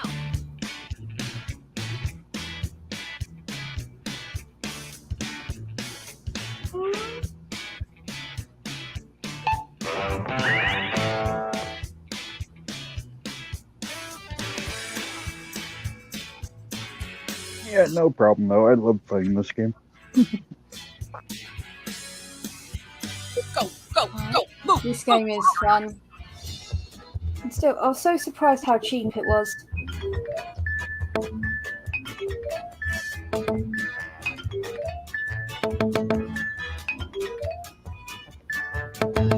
Oh, I'm just so proud of you.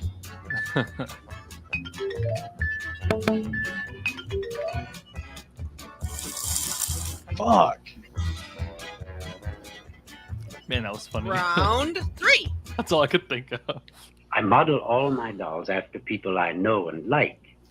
People I like to have near me. The problem is you Nothing wrong killed with them. that, is there?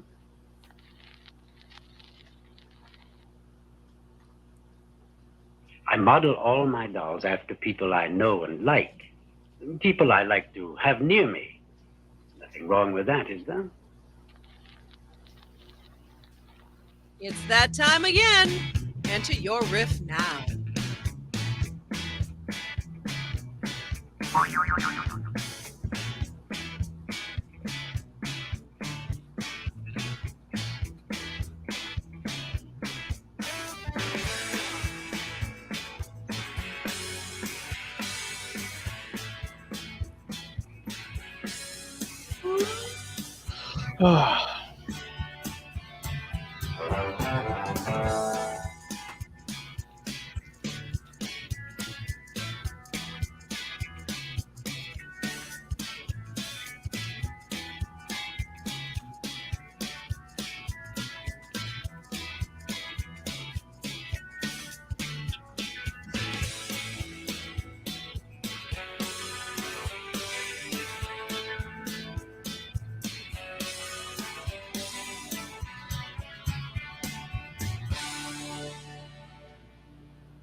TikTok people, TikTok people.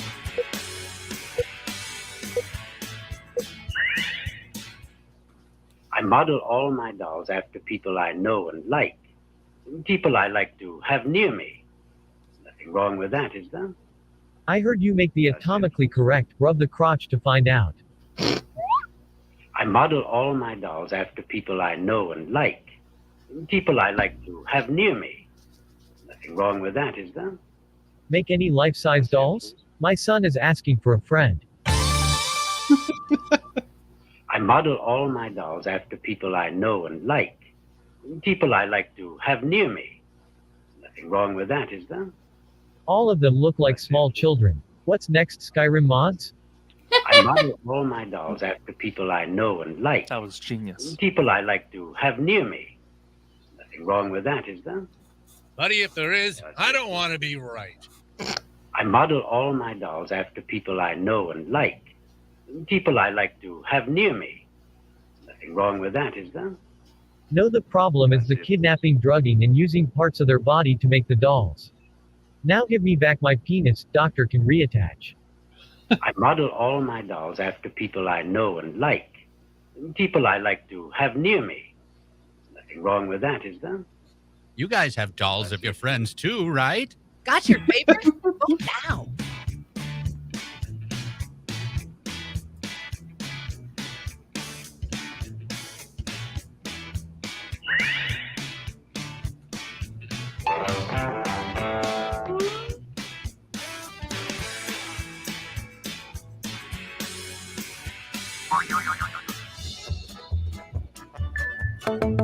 Thank you.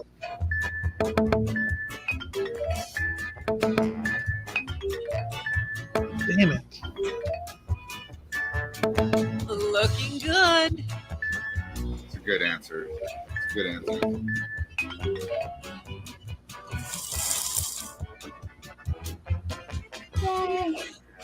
Being Round beaten by the riff bot.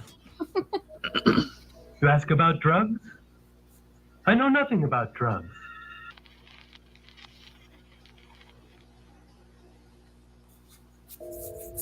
You ask about drugs? I know nothing about drugs. Are you the next top riffer? Enter your riff.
You ask about drugs?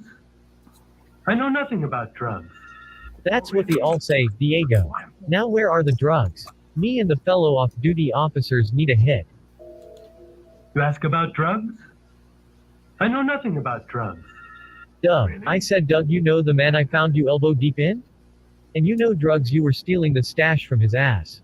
You ask about drugs? I know nothing about drugs. Nancy Reagan said to just say no. You ask about drugs? I know nothing about drugs. My wife said she saw you shove 3 little balloons into your anus and that you were going to visit your brother in prison. You ask about drugs? Okay. I know nothing about drugs. Then again, my mind isn't very clear right now. I'm on a lot of drugs, you see. Bot's I know nothing hilarious. about drugs. Look at that weird shirt you got on. Don't tell me you know nothing about drugs. Bruh. The riffs are in. Time to vote.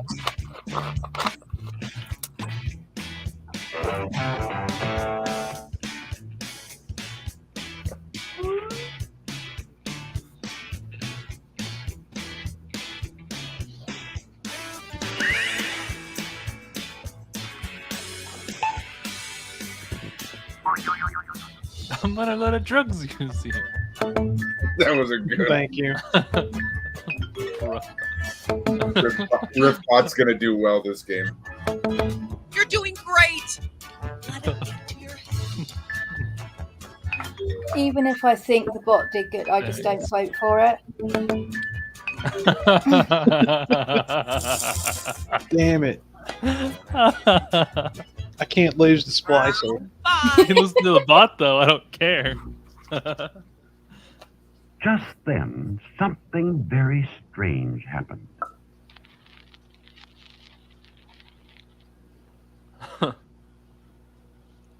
What? Just then, something very strange happened. You've seen the clip? Now enter your riff.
We're all eating.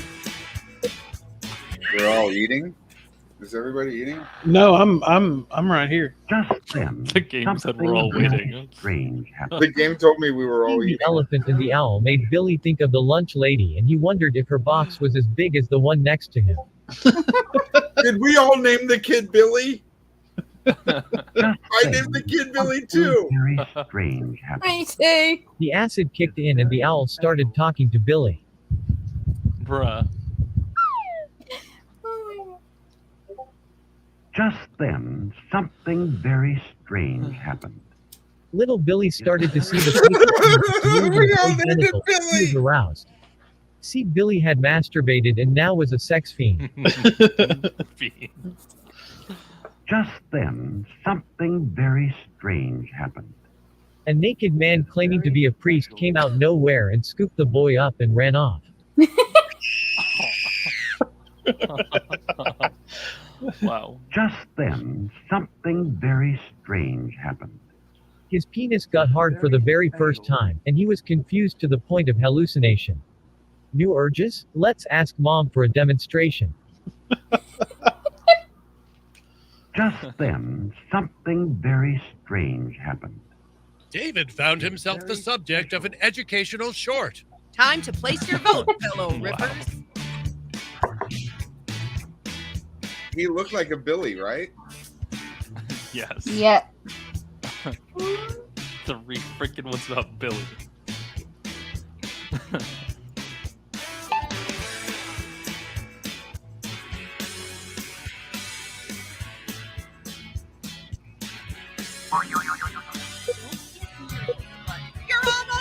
I actually liked our answers better than the rifftrax. Yeah, I did too.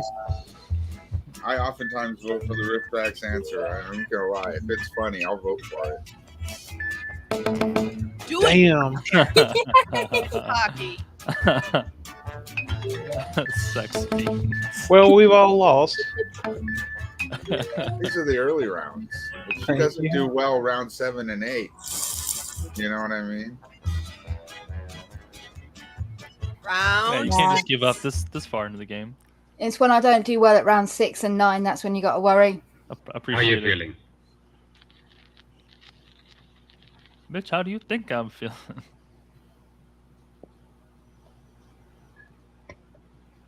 How are you feeling? Okay. Take a deep breath and enter your room.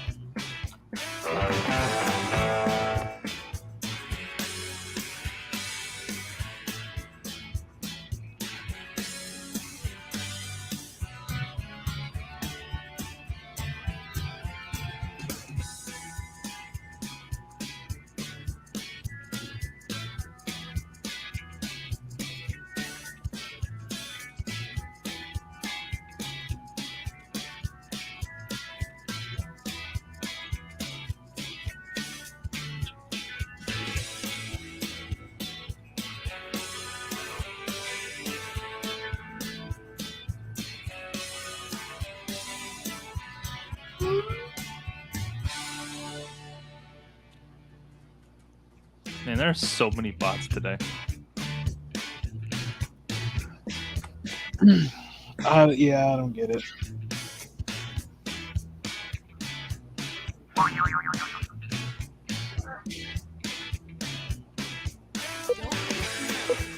You're almost out of time! Wow, I'm so fucking slow. Oh no! You didn't get to put it in. I think I did. I got it in. How you feeling? I'd be better if you wouldn't touch me like that, Dad. How you feeling? I am feeling your hard cock in my hand. Why did you put my hand in your lap? Can't you see I am hurt? Now go get me some aspirin. How you feeling? Ouch.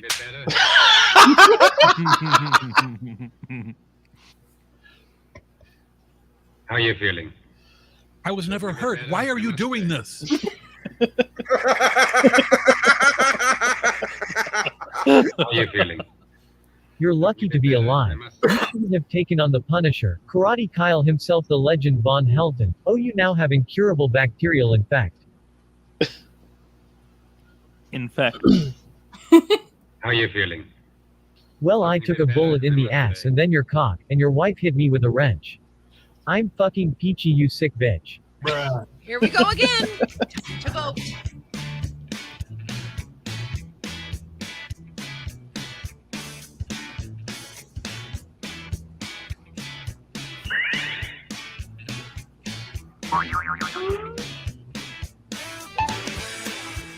I really like the rifftrax answer that time. That was fucking funny. That was freaking hilarious.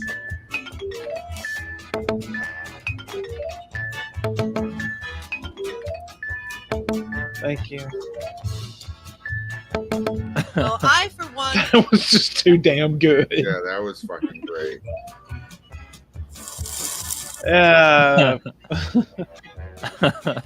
Somehow Round the body know 7. I voted for it. You got a chance of beating me. Here he comes now. Widow. The marrying turkey. Who else? The marrying turkey? What? Well, who else, dummy? Here he comes now. The marrying turkey. Who else? The fuck is the marrying turkey? Okay. Take a deep breath and enter your room. The frick? Don't Google the marrying turkey. That's okay. I'll let the boys handle this one for me.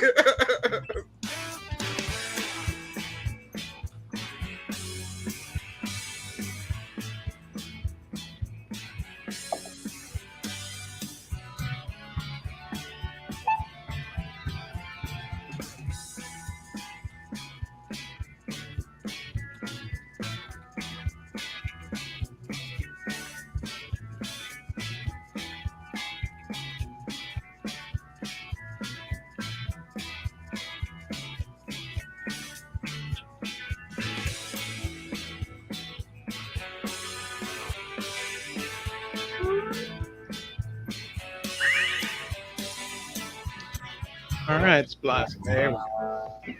And here he comes now. The marrying turkey. Who else? And right behind him is the polygamy pheasant. Here he comes now. The marrying turkey. Who else? In Turkey, you must be married in a legal civil ceremony. Many couples choose to have a religious ceremony. And wives can't go in public without man. And here he comes now. The marrying turkey. Who else? The fuck? Nice. And here he comes now.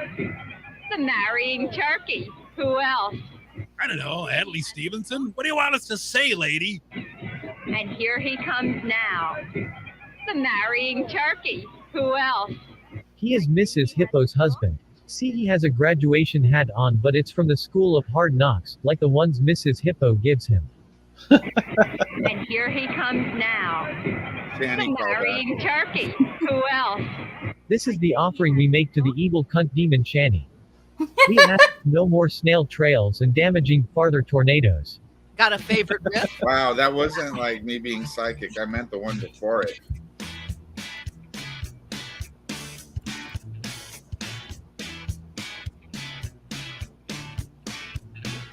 I can literally tell which one of us wrote which one of these answers based off your reaction.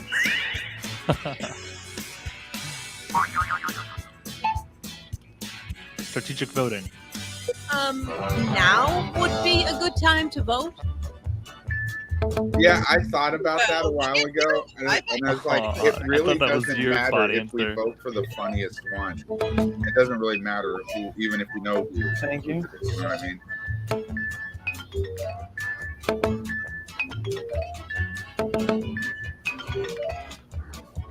Go, Riffbot, go! I told you had a chance of beating me, Widow. Round 8. It ain't over. No, I can slide it right into This is a story about a wonderful turtle. next to last.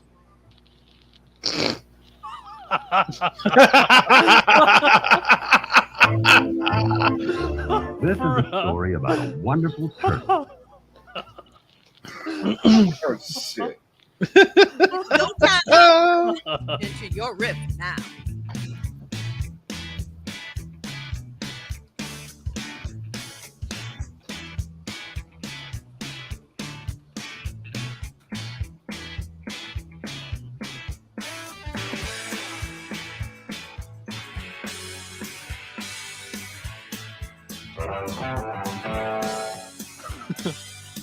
It's the dumbest video we've had in a while.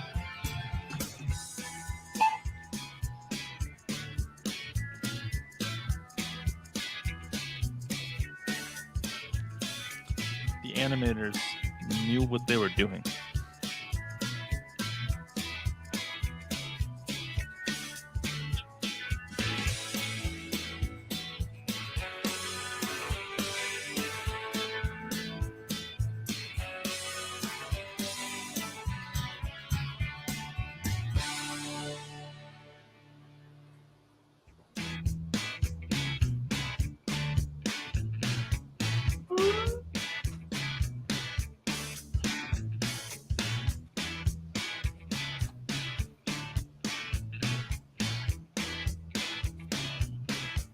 Take your time and just sit here quietly.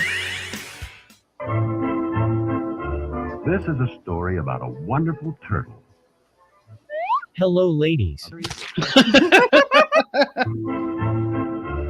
is a story about a wonderful turtle. And then one day he got his first boner. The lady owls came from all over to get his baby goo. This is a story about a wonderful turtle.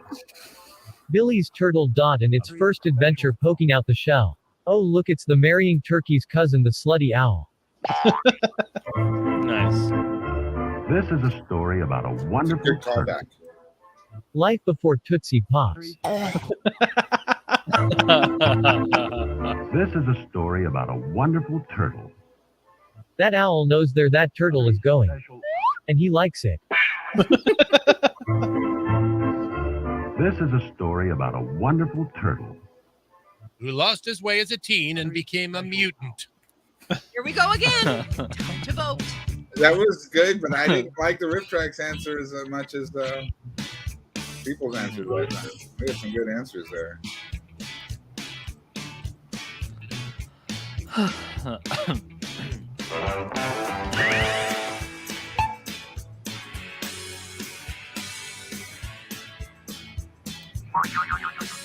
I love callbacks. I had to vote for the turkey. Thank you.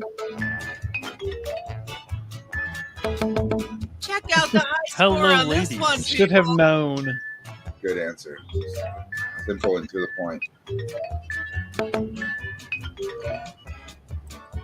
I went there too, but it wasn't nearly so direct, and you see what happens. See, I love a good callback too. Can't beat a callback. I'm a sucker for a good call. I mean, you can't do a bad callback, but if it's a good one, yeah. What the? What? She demons. Would you go if you look like?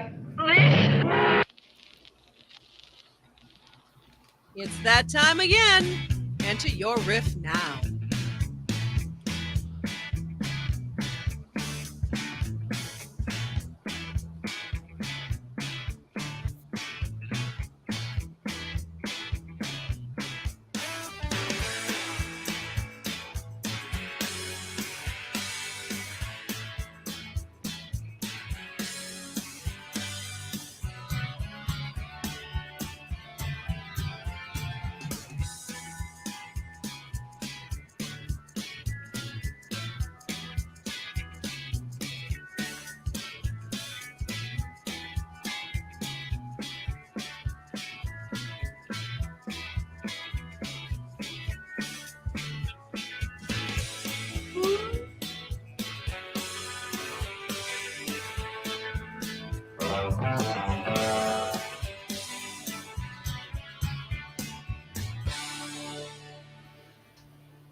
Whew, it's exhausting putting in sound effects. Better hurry. Like multiples, searching and stuff, and figuring out what's going to work best in what order. Oh, Vila. Cutting it close. Uh-oh. Oh. We're going to get another half word. You shouldn't. If you look like. Still not sure. Can I see the mouth part? Would you go? That's good. If you look like. Hell no. What did people say about taking beauty tips from Shani?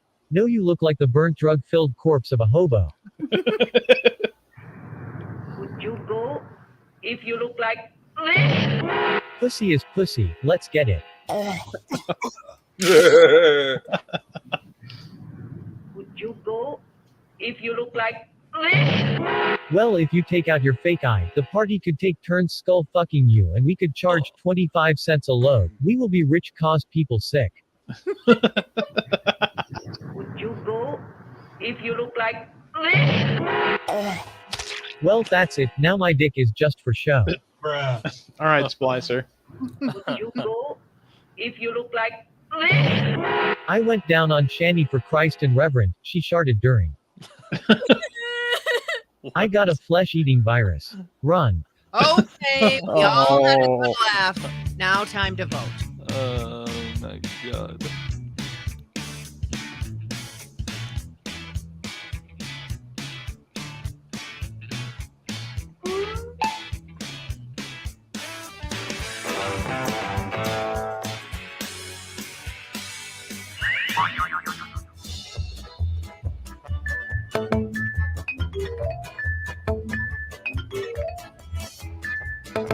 Well, would you check out the riffing skills on this guy?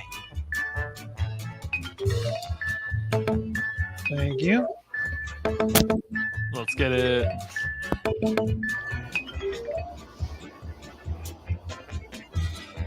No moving. This is awkward. Yep. Okay, riffers, it's the final round. Here we go. All right, this one's mine. I can Take a feel look it. for yourself. World. That's nothing from this world.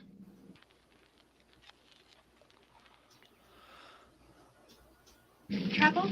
Take a look for yourself. What in the world? That's nothing from this world. Are you the next top riffer? Enter your riff.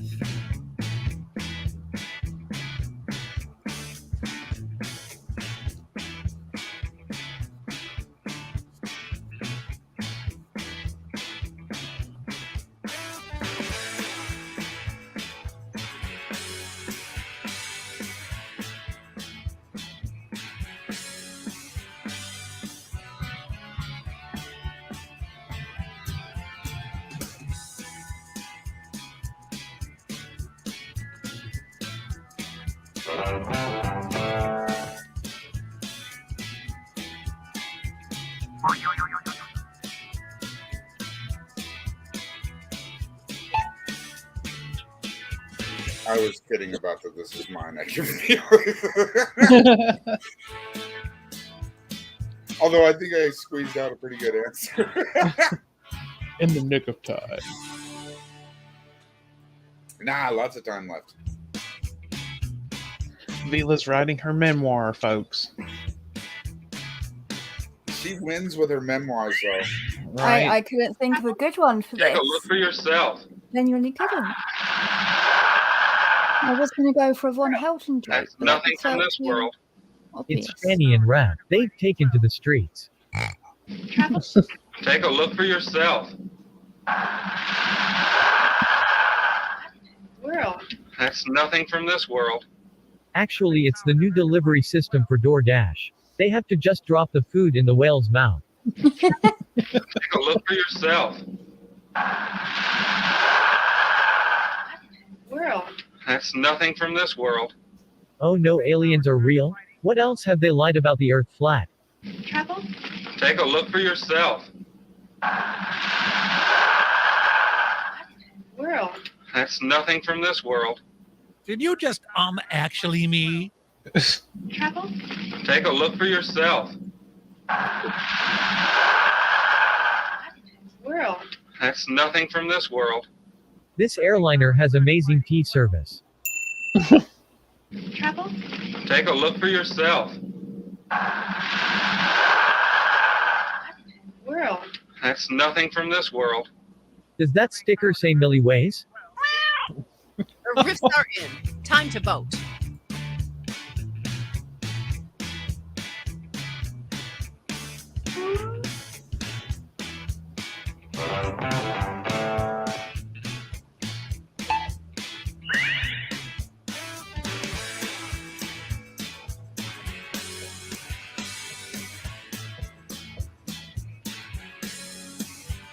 Take your time. I'll just sit here quietly.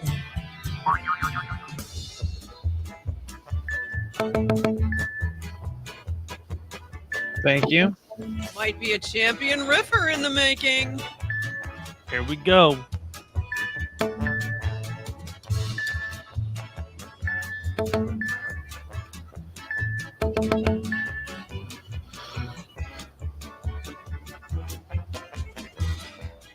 And the winner is...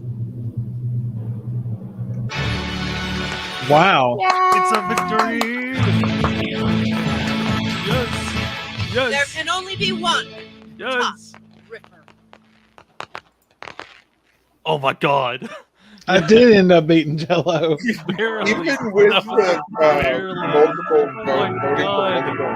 things, I still get my self-esteem trounced on by this fucking game. Yes. Octobaby is Vila. Bim is the bot. Bot. The other karate cop is Wolf. And the cigar biker. The bot did really well. Seneschal. Right. Well, guys, Yeah, I think it's we're fine. You're naturally funny. right. I'm funny with prompts. Well, guys, we are going to go ahead and we are definitely going to go ahead and close out for the week. This has been an awesome episode today. We had some great conversation. Victory. And yes, Splicer actually won something for once in his life. So So next episode, once again, will be this coming Tuesday. It will be an evening show at 6 p.m. Central, 7 p.m. Eastern. And do certainly want to thank everyone for coming by and hanging out with us. Real quick, we're going to let everybody kind of push what they've got coming up. Miss Vila, what about you?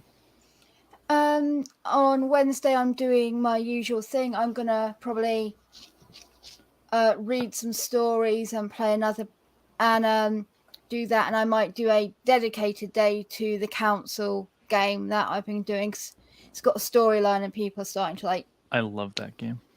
Oh, have you played it? Yes, it's very good. I'm not. I've just started playing it, and I started playing it on live stream, so I'm doing it that way, and I'm getting people to like help me pick what to do and things like that. So should be fun. And I was thinking of doing another bit because it's NF awareness for the rest of May. So I want to try and do another show and actually get a bit more information out. And I'm going to actually prepare for it this time. So, yeah, because I don't know how to do it without it sounding like a boring ass lecture. Right. But I also want to get information out. So I need to figure out how to do that. But, yeah. Well, anything that any of us here can help you with, just let us know. Oh, thank you. You guys are always the best. Splicer, what about you, bro? I just want to comment that like the council, that game will definitely like go down as like a sleeper hit that like YouTubers will go back to because it's like really good for that. Like it ages really well. Cool. For my stuff, my editor hasn't gotten back to me yet, so we're still working out a good system of getting things done in a timely manner. Because I saw all that footage I'm sitting on. I just want it to be good content, so it's taking a bit longer than expected.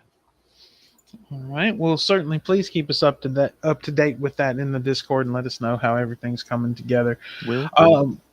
Wolf, you have vintage cartoons or anything you're about to post? Well, that'll be on Monday, and usually I do post a bit more because I did have like the Fireside Radio dramas, but for some reason my editor thing isn't wanting to work it, so I'm having to go through my files and figure out which one isn't reading. Right. So at the moment it's just the vintage cartoons, and I might do a story later on, not sure yet. All right. And Jello, you going to be on the salt mine tonight? Is there going to be one? I guess probably. If it's happening, then I'll be there. Yeah, I was actually just looking at Twitter, and they put something up about 30 minutes ago. Says tonight, another Negs retcon. Jared is talking about why he quit going to the gym, and Feudy Beauty ends up breaking a scale. So it sounds awful. So yeah, everybody, join me tonight for a terrible show about uninteresting people. You mean Miss Hippo? Oh wait. And make sure to listen for Jello's countdown. We all look forward to the countdown every week. It's not about the countdown. It's about the look on Billy's face. I know, and that's one of the reasons why I enjoy it so much. Well, guys, we will see everyone this Tuesday evening. Once again, 6 p.m. Central, 7 p.m. Eastern. I'm going to reach out to everyone, and get everyone set up to come on, and we will just be kicking back and having a good time like we always do. I want to thank everyone who was lurking or actually in the chat. We had Sydney, we had Demon Orb, we have Wolf, of course.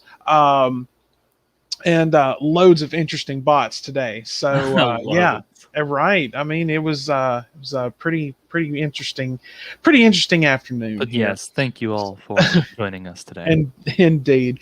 Well, guys, we will see everyone Tuesday evening. But until then, my friends, as always, peace be with you.